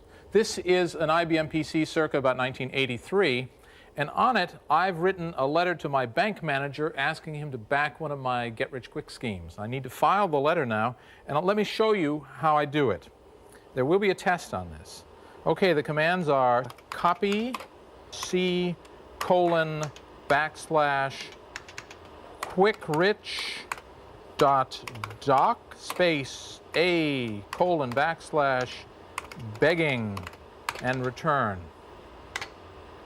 Well, not very easy to do. Here's a Windows PC about 12 years newer, and we'll do exactly the same thing. I've written a document, quick-rich.doc, and I put it in the begging file, and yes, I really do mean to do it, and that's it. Pictures rather than words, making the PC easy and intuitive. This is called a graphical user interface, GUI or GUI. Where do they come up with these names? The battle to bring GUIs to PCs and make them more user-friendly took 10 years and is a hell of a story. That's what this program is about. It's also about how Bill Gates ended up master of the GUI universe and a gazillionaire. I never said it was a fairy story. It all began in 1971 in Palo Alto, just south of San Francisco, when Xerox, the copier company, set up the Palo Alto Research Center, or PARC. Xerox management had a sinking feeling that if people started reading computer screens instead of paper, Xerox was in trouble. Unless they could dominate the paperless office of the future. You could take computer technology into the office and make the office a much better place to work, more productive, more enjoyable, a lot more enjoyable, more interesting, more rewarding. And so we set to work on it. Bob Taylor ran PARC's computer science lab, and one of the first things he did was to buy beanbags for his researchers to sit on and brainstorm. These are a couple of the original beanbag chairs. The role of the beanbag chair in computer science is ease of use. Okay. It was said that of the top 100 computer researchers in the world, 58 worked at PARC. Strange as the staff never exceeded 50. See, you didn't get your butt low enough. But Taylor gave these nerd geniuses unlimited resources and protected them from commercial pressures. It's very comfortable. Now let's see you get out of it. I feel my neural capacity already increasing. There you go. Oh, God. The atmosphere at PARC was electric. There was total intellectual freedom. There was no conventional wisdom. Almost every idea was up for challenge and got challenged regularly. The management said, go create the new world. We don't understand it. Here are people who have a lot of ideas and tremendous talent, young, energetic. People came there specifically to work on 5-year programs that were their dreams. This is a computer room in the basement of the Xerox Palo Alto Research Center. About 25 years ago, they built the Max time-sharing system in here, and now it's loaded with all sorts of other computers. And there's one that we're really interested in here. Let's see. Here it is. Let me turn on the lights. Okay, here we have it. This is a Xerox Alto computer built around 1973. Some people would argue that this is the first personal computer. It really isn't, because for one thing, it wasn't ever for sale, and the parts alone cost about $10,000. But it has all the elements of quite a modern personal computer, and without it, we wouldn't have the Macintosh, we wouldn't have Windows, we wouldn't have most of the things we value in computing today. And ironically, none of those things has a Xerox name on it. What's the mail this morning? This promotional film, made in the mid-70s to flaunt Xerox PARC research, shows just how revolutionary the Alto was. It was friendly and intuitive. This is an experimental office system. It's in use now. It had the first GUI using a mouse to point to information on the screen. It was linked to other PCs by a system called Ethernet, the first computer network. And what you saw on the screen was precisely what you got on your laser printer. It was way ahead of its time. Thank you, Fred. Everybody wanted to make a real difference. We really thought we were changing the world, and that at the end of this project, or the set of projects, personal computing would burst on the scene exactly the way we had envisioned it, and take everybody by total surprise. But the brilliant researchers at PARC could never persuade Xerox management that their vision was accurate. Head office in New York ignored the revolutionary technologies they owned 3,000 miles away. They just didn't get it. And none of the main body of the company was prepared to accept the answers. So there was a tremendous mismatch between the management and what the researchers were doing, in that these guys had never fantasized about what the future of the office was going to be, and when it was presented to them, they had no mechanisms for turning those ideas into real-life products. And that was really the frustrating part of it, because you were talking to people who didn't understand the vision. And yet the vision was getting created every day within the Palo Alto Research Center, and there was no one to receive that vision. But a few miles down the road from Palo Alto was a man ready to share the vision. The most dangerous man in Silicon Valley sits in an office in this building. People love him and hate him, often at the same time. For 10 years, by sheer force of will, he made the personal computer industry follow his direction. With this guy, we're not talking about someone driven by the profit motive and a desire for an opulent retirement at the age of 40. No, we're talking holy war. We're talking rivers of blood and fields of dead martyrs to the cause of greater computing. We're talking about a guy who sees the personal computer as his tool for changing the world. We're talking about Steve Jobs.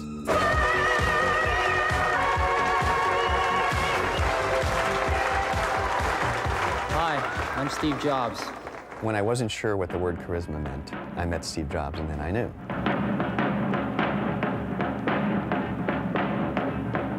Steve Jobs is on my eternal heroes list. There's nothing he can ever do to get off it. He wanted you to be great. And he wanted you to create something that was great. And he was going to make you do that. He's also obnoxious. And this comes from his high standards. He has extremely high standards, and he has no patience with people who don't either share those standards or perform to them. And I'm also one of these people that I don't really care about being right, you know.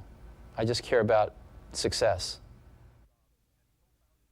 Steve Jobs had co-founded Apple Computer in 1976.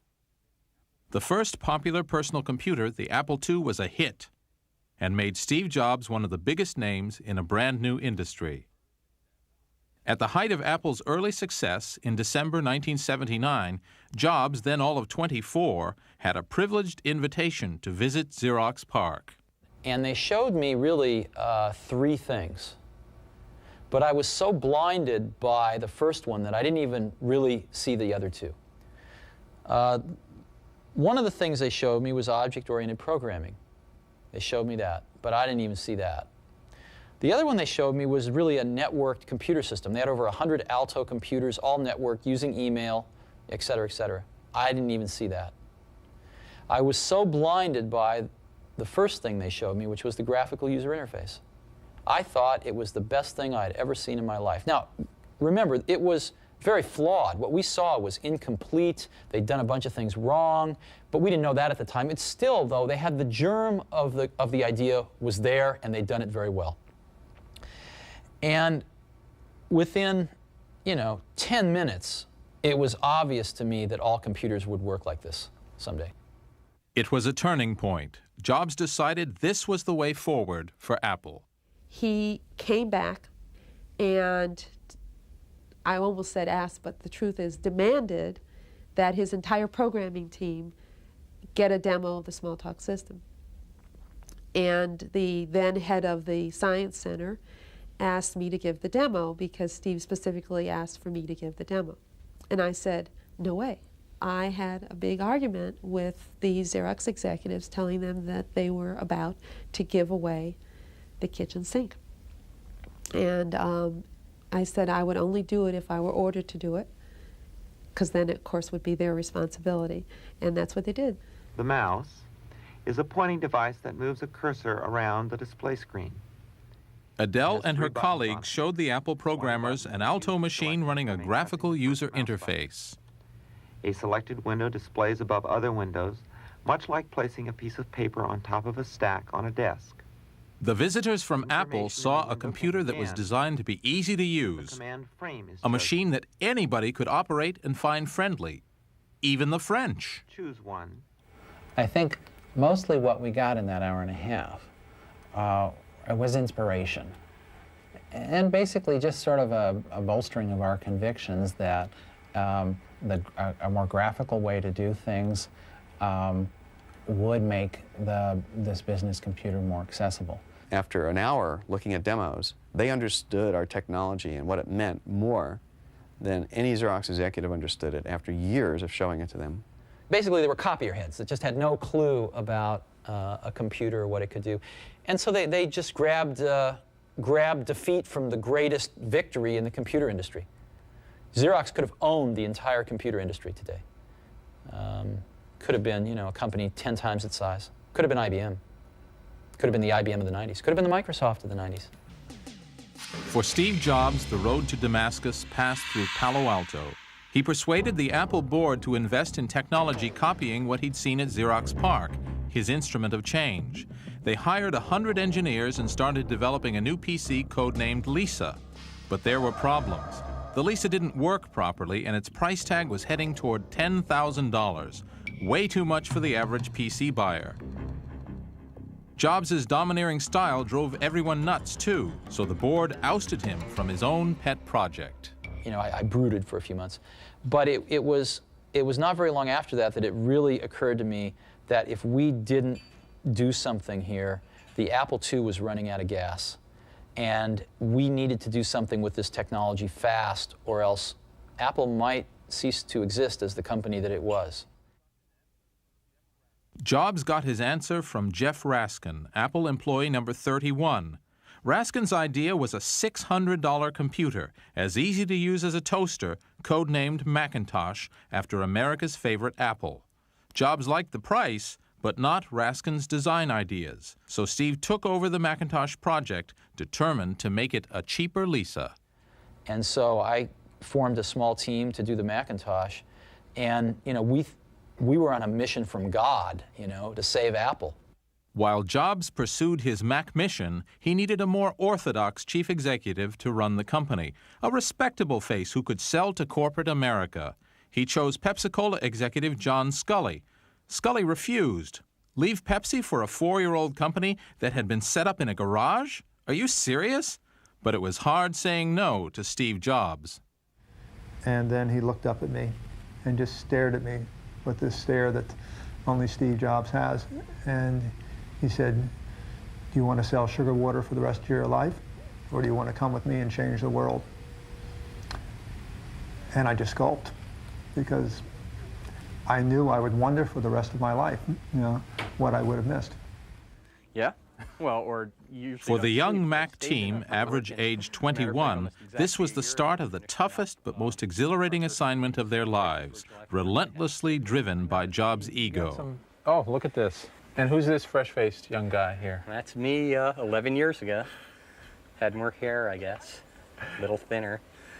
Oh, I love these people. They're like family to me, really. And we were united by this common bond of trying to do this incredible thing with the Mac.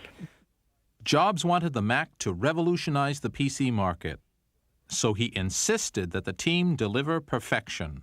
Steve was upset that the Mac took too long to boot up when you first turned it on. So he tried motivating Larry Kenyon by telling him, well, you know how many millions of people are going to buy this machine?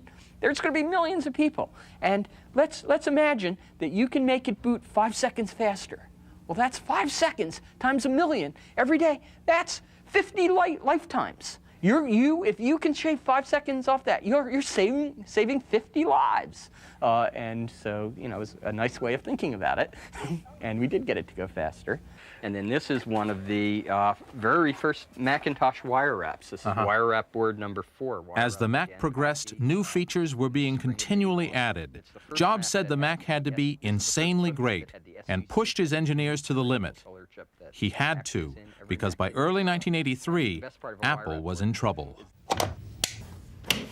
And this is what was giving Apple such a headache. IBM's first PC launched in August 1981. It was a runaway success. Within a couple of years, more than 2 million units had been shipped, overtaking Apple and making Big Blue the biggest player in the market. When IBM personal computer owners look for good software, where can they turn? To IBM. What was driving IBM PC sales was software. Business programs, entertainment, productivity, education. But software for an IBM wouldn't run on the Mac. If the Macintosh was to succeed, Jobs needed killer applications. Enter 25-year-old software supremo, Bill Gates. At that time, his company, Microsoft, had 100 workers and was growing like crazy thanks to DOS, the operating system that drove the IBM PC. But DOS sure wasn't a GUI. Gates and his aggressive number 2, Steve Ballmer, were immediately intrigued by the Mac. Jobs talked to Bill at some industry conference and said, hey, we're doing, I think Lisa was sort of in development. He said, but I'm going to do the graphical interface machine here at Apple. Not just that Lisa thing, Bill. I'm going to do the one that's really going to be the winner. While the Mac was being developed, Jobs staged an event, a parody of a TV game show, to whip up enthusiasm among software developers. And now, ladies and gentlemen, the Macintosh software dating game. Jobs got the 3 top software bosses of the time to sing the Mac's praises. One of them was Bill Gates. Steve didn't realize he was opening the door to the man who'd proved to be Apple's main rival. When was your first date with Macintosh? We've been working with the Mac for almost 2 years now, and we put some of our really good people on it, and even before we finished our work on the IBM PC, Steve Jobs came and talked about what he wanted to do, that he thought he could do sort of a Lisa but cheaper. We said, boy, we'd love to help out. The Lisa had all its own applications, but of course they required a lot of memory, and we thought we could do better. And so Steve signed a deal with us to actually provide bundled applications for the first Mac. And so we were big believers in the Mac and what Steve was doing there. Most people don't remember, but until the Mac, Microsoft was not in the applications business. It was dominated by Lotus. And Microsoft took a big gamble to write for the Mac. And so we got started in early 1982 on our Macintosh software effort. And I think at that point in time, it really clicked with Bill that, graphic user interface was going to be the way of the future. But while Bill was having his own GUI revelation, Jobs believed that Apple's true enemy was IBM. Will Big Blue dominate the entire computer industry? The entire information age? Was George Orwell right about 1984? Despite Steve Jobs' showmanship, the IBM PC was hurting Apple's business. And most pundits considered that Apple was going to be out of business. In a few short months, Business Week ran an article on their cover saying, it's over, IBM has won. The Mac team saw themselves as Apple's pirates, but the gang was now being called on to save the ship, as the Apple II was losing precious market share. In the case of the Macintosh team, they were behind schedule in getting the Mac out, which is not unusual in high technology. And so just getting that product to market was extremely important.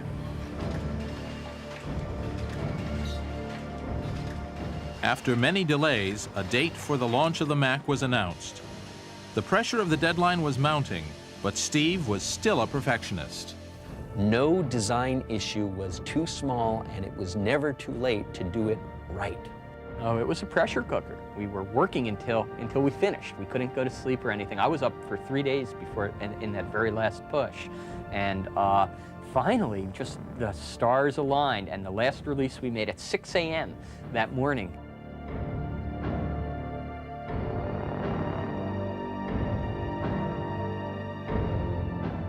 It was now all or nothing because Lisa had turned out an expensive flop. The fate of the whole company seemed to rest on the launch of the Mac. John Sculley had even authorized a $15 million advertising campaign to coincide with the Mac's public unveiling, January 24th, 1984. I remember how nervous Steve was before the introduction of the Macintosh. And the rehearsal the night before was a total disaster. Nothing seemed to go right. Steve was upset at everybody. We wondered how in the world we were ever going to get through the introduction the following day. But when that moment came, Steve was a master showman.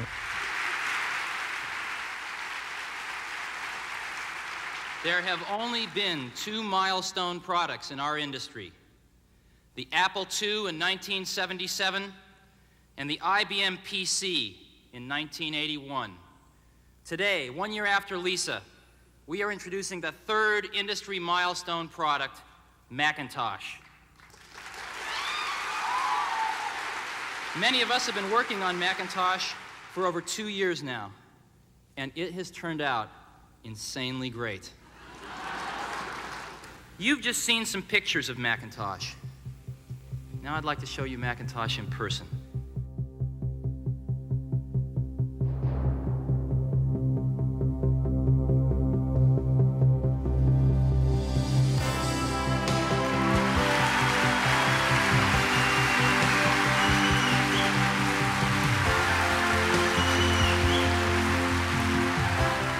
The Macintosh was undoubtedly the first affordable personal computer with a genuine graphical user interface.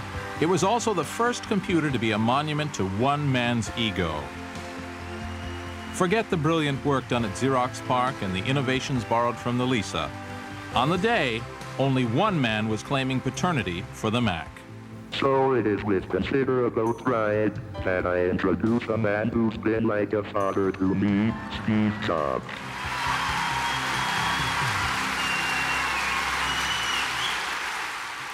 I was standing off stage, and as he came off, he said, "This is, the proudest, happiest moment of my life." And it was all over his face. It clearly was, because he had launched a revolution.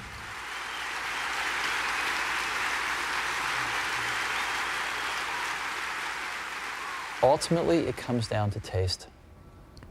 It comes down to trying to expose yourself to the best things that humans have done, and then try to bring those things in to what you're doing.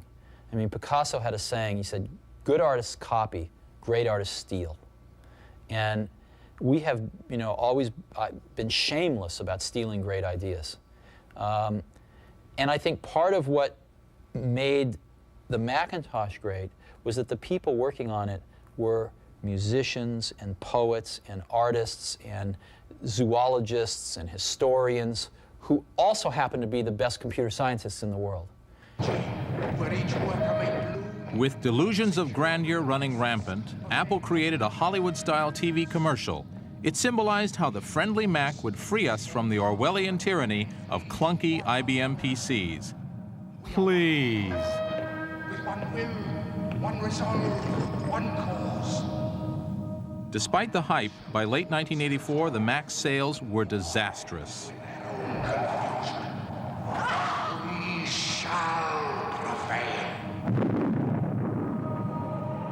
This is a highly sophisticated office computer. In ad after ad, Apple desperately pointed out that the Mac was far easier to use than the IBM PC, but it sold for $2,500, $1,000 more than the IBM.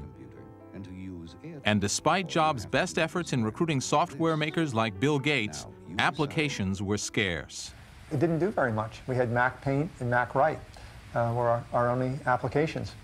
And the market started to figure this out. By the end of the year, people said, well, maybe the IBM PC isn't as easy to use or is not as attractive as the Macintosh, but it actually does something which we want to be able to do, spreadsheets, word processing, and database. And so we started to see the sales of the Mac tail off towards the end of 1984, and that became a problem the following year. Cringely's third law of personal computing was right again. To succeed, a PC must have an application which alone justifies buying the whole box. The IBM PC had Lotus 1-2-3. The Mac needed its killer application. WYSIWYG, another bunch of initials from the world of the nerds. What you see is what you get. So what's the big deal? Well, it turns out that it's very hard to print on paper exactly the same image that you see on the computer screen. 80% of our brain is devoted to processing visual data, but that's not the same for computers. I've been here writing a letter to my mom, and I'm signing it Bob in 72-point Times Roman italic type, as befitting myself. And then when I tell it to print, what comes out is a Bob, but certainly not the Bob that I'd intended. Until someone invented a way to print exactly what was on the screen, GUI would be, well, a lot of hooey. Apple's problem was the dot matrix printer. It gave everything a typewriter quality. But salvation was at hand, and once again, it owed a lot to Xerox PARC. One of PARC's former brains, John Warnock, had invented a technology that allowed a laser printer to print exactly, precisely what was on your screen. He started a company called Adobe to market his invention. And what we had figured out how to do that no one else had figured out how to do is drive laser printers. Within 2 or 3 weeks, we had canceled our internal project. A bunch of people wanted to kill me over this, but we did it. And I had cut a deal with Adobe to use their software, and we bought 19.9% of Adobe at Apple. The investment paid off.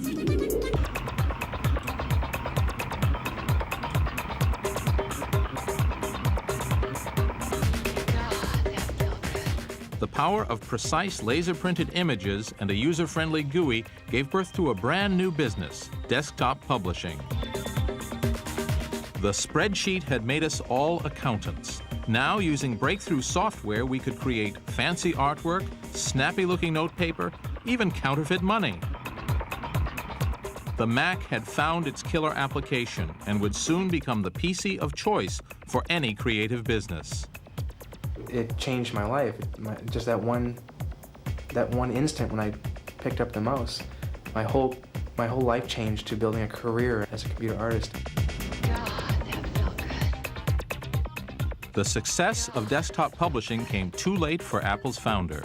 In 1985, Mac sales were still flat, but Jobs refused to believe the numbers. He simply behaved as if the Mac was a hot seller from the start.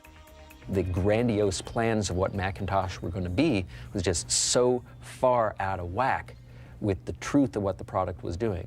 And the truth of what the product was doing was not horrible. It was salvageable. But the gap between the two was just so unthinkable that somebody had to do something, and that somebody was John Sculley. John Sculley, whom Jobs saw as his own creation, presented the board with his strategy to save the company.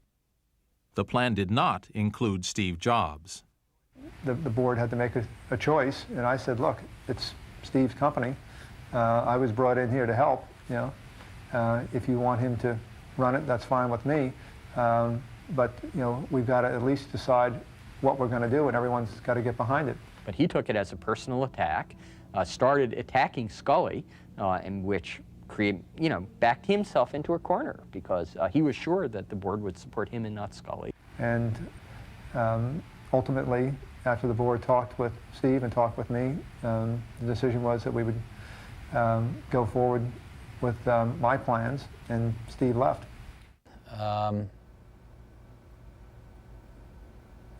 What can I say? I hired the wrong guy. That was Sculley? Yeah.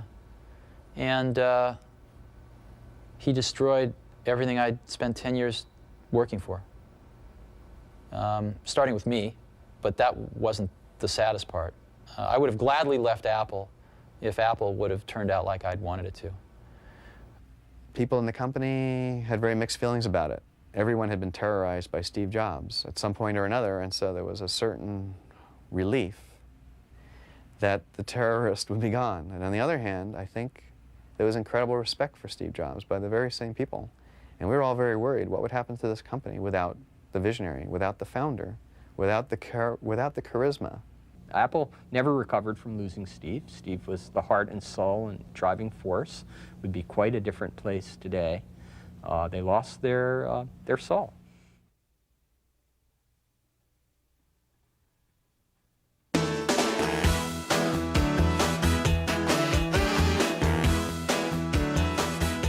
The years after Steve Jobs left were the most profitable for Apple Computer.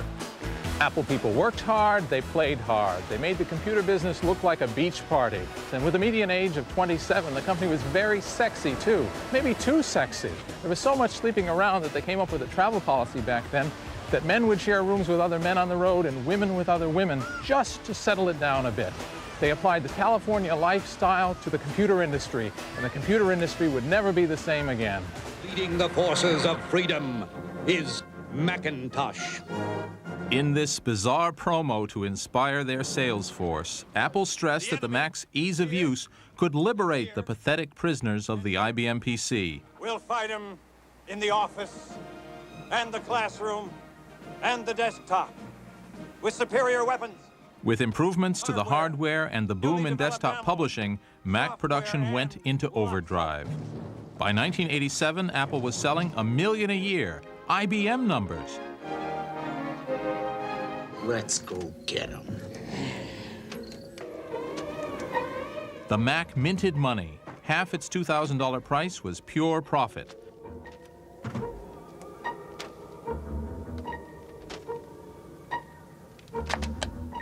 Hello, I am Macintosh. Apple arrogantly assumed their stuff was so good, consumers would always pay a premium for it. Big mistake. The Mac really ought to have won the battle for the desktop. Okay, it was more expensive than an IBM PC, but if what you wanted was a friendly, easy-to-use system, and surely everyone wanted that, then this was the only game in town. At least that's what the boys at Apple thought. But they weren't reckoning on one man, Bill Gates. Gates saw that the Mac's GUI represented a long-term threat to Microsoft's money machine, to DOS, the clunky operating system that sat inside every IBM PC. So Bill had his boys create a GUI that sat on top of DOS, rather like building a fancy facade on an old building. They called it Windows, and it wasn't much at first, but it was good enough to defend the DOS franchise. February or March of 1984, which was just right after the Apple Macintosh had been introduced.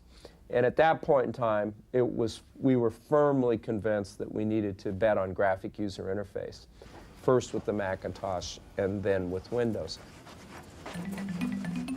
At Microsoft, it was a long and often frustrating struggle to find a GUI solution that challenged the Mac. I know the feeling.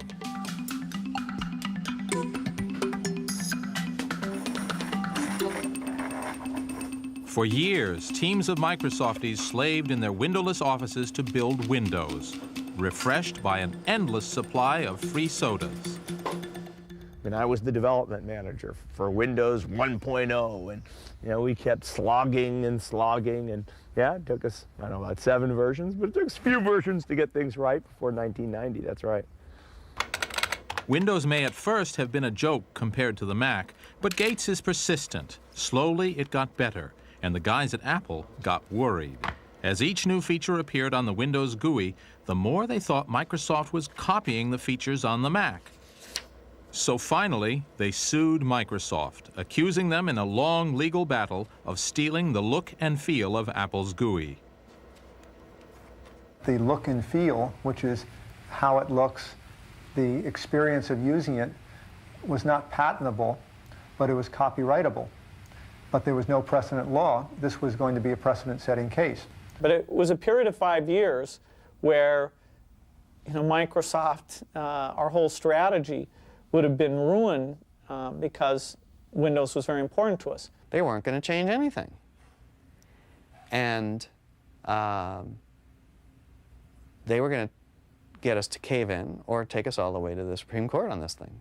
We assumed that the lawyers, the judges would all come to the right conclusion, which eventually they did.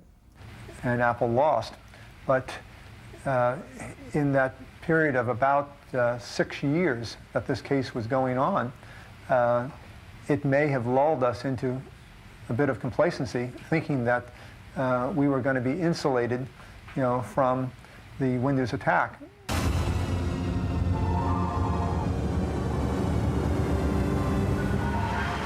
The launch of Windows 3 in 1990 killed off Apple's hopes that the Macintosh would win the GUI wars.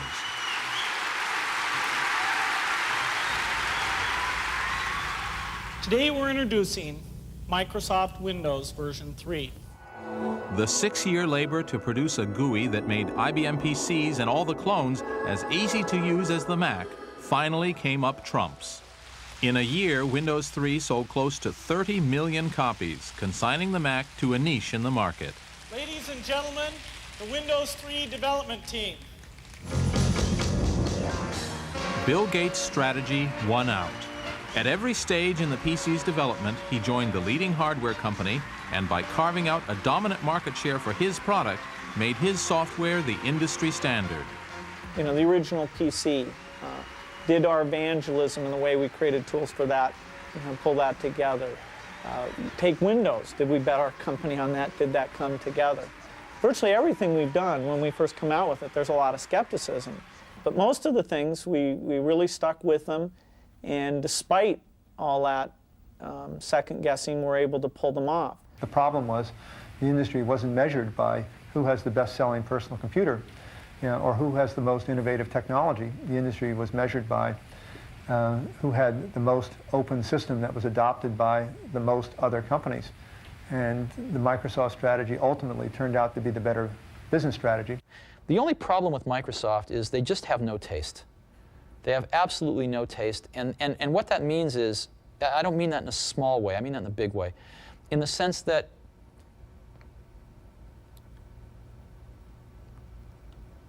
they don't think of original ideas, and they don't bring much culture into their product. And you say, well, why is that important? Well, you know, proportionally spaced fonts come from typesetting and beautiful books. That's where one gets the idea. If it weren't for the Mac, they would never have that in their products. And so I guess I am saddened, not by Microsoft's success. I have no problem with their success. They've earned their success, for the most part. I have a problem with the fact that they just make really third-rate products. I will admit, quite frankly, that I think Windows today is probably 4 years behind, 3 years behind, where it would have been had we not danced with IBM for so long. Because the amount of split energy, split work, split IQ in the company really cost our end customer real innovation in our product line. And so whenever I hear these criticisms, which I got to say sting sometimes, I say to myself, just you watch Windows 95, Windows 90. There's no lack of focus. There hasn't been here for the last 3-4 years since we didn't have this big split with IBM. And I think even in the operating systems area, now you'll start to see clear, and people will recognize clear leadership. And we just keep making them better. We get millions of phone calls. We get to go out there and talk to customers. And there's nothing cast in concrete. If people decide there's something that we should change, we change it. It's a lot better than most industries in that sense. I think the way that applications user interfaces have advanced over the last decade, Microsoft has been at the forefront of a very high percentage of that. And you know, I think it's great stuff. On August 24th, 1995, Gates delivered the coup de grace to his software rivals. Windows 95 combines the PC's operating system and its graphical interface into one package. With a worldwide promotional campaign costing $300 million, it looks set to become the industry standard, supplanting Microsoft's old warhorse, DOS. Thanks to all of you for an incredible job. Cue the triumph of Bill. A software nerd is the richest man in the world. But even as Bill Gates bestrides the PC world like a colossus, ahead lie bigger battles. Battles that will make the trouncing of the Mac and mastering the IBM PC look like a tea party.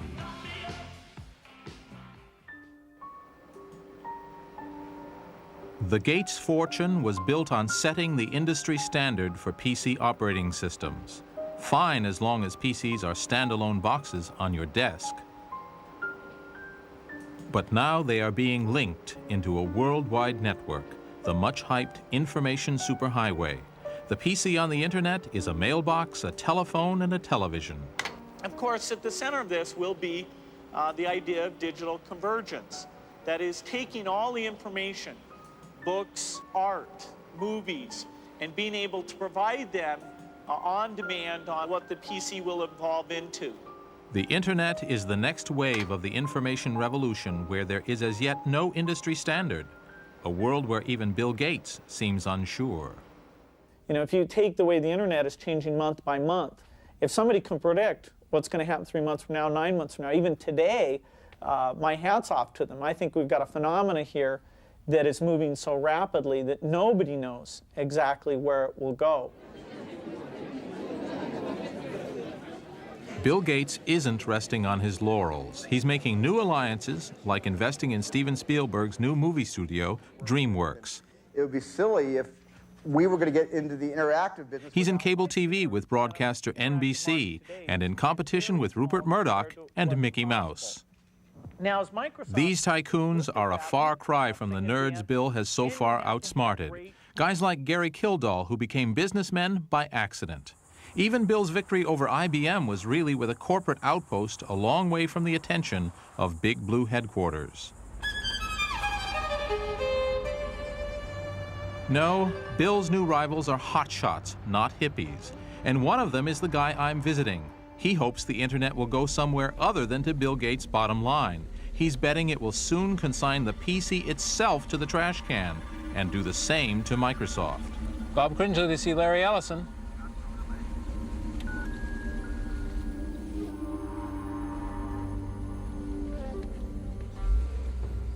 Larry Ellison is the boss of Oracle, a booming business that sells software to companies who share information among hundreds of users. This is my favorite fish, is Halloween fish. In Atherton, the most exclusive suburb in Silicon Valley, the bachelor billionaire has built himself a $10 million samurai mansion. Naturally.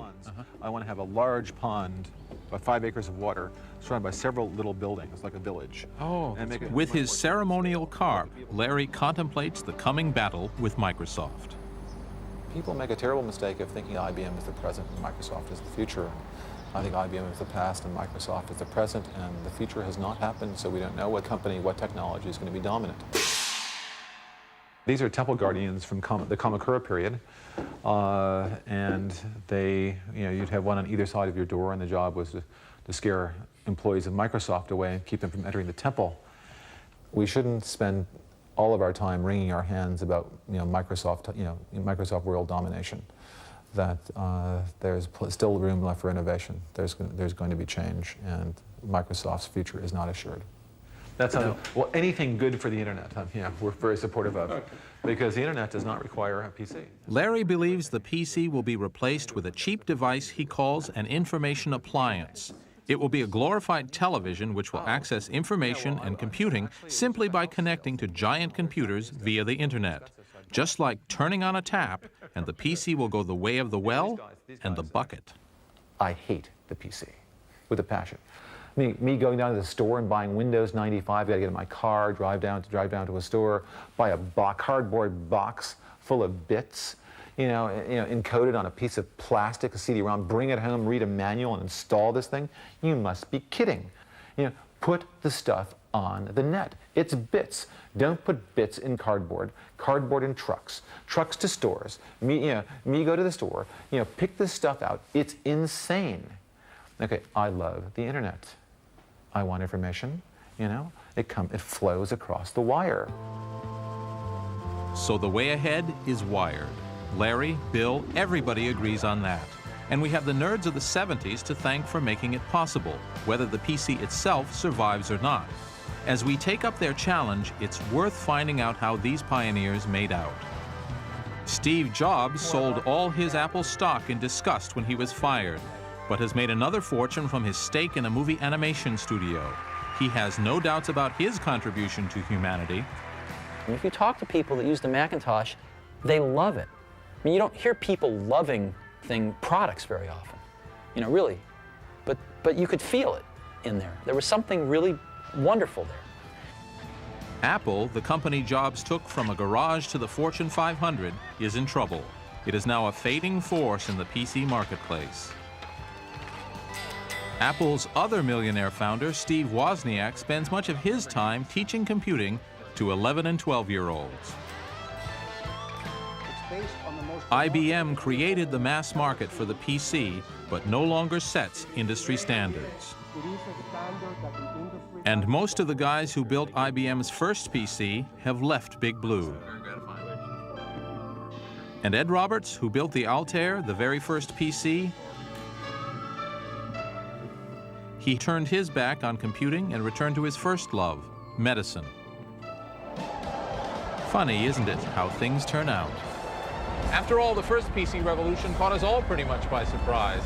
Even Microsoft, with 2,000 millionaires and at least 2 billionaires, never expected to be as successful as they are today.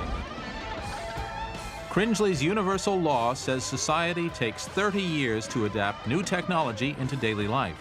The phone, movies, even television took that long before our rear ends became couch-shaped.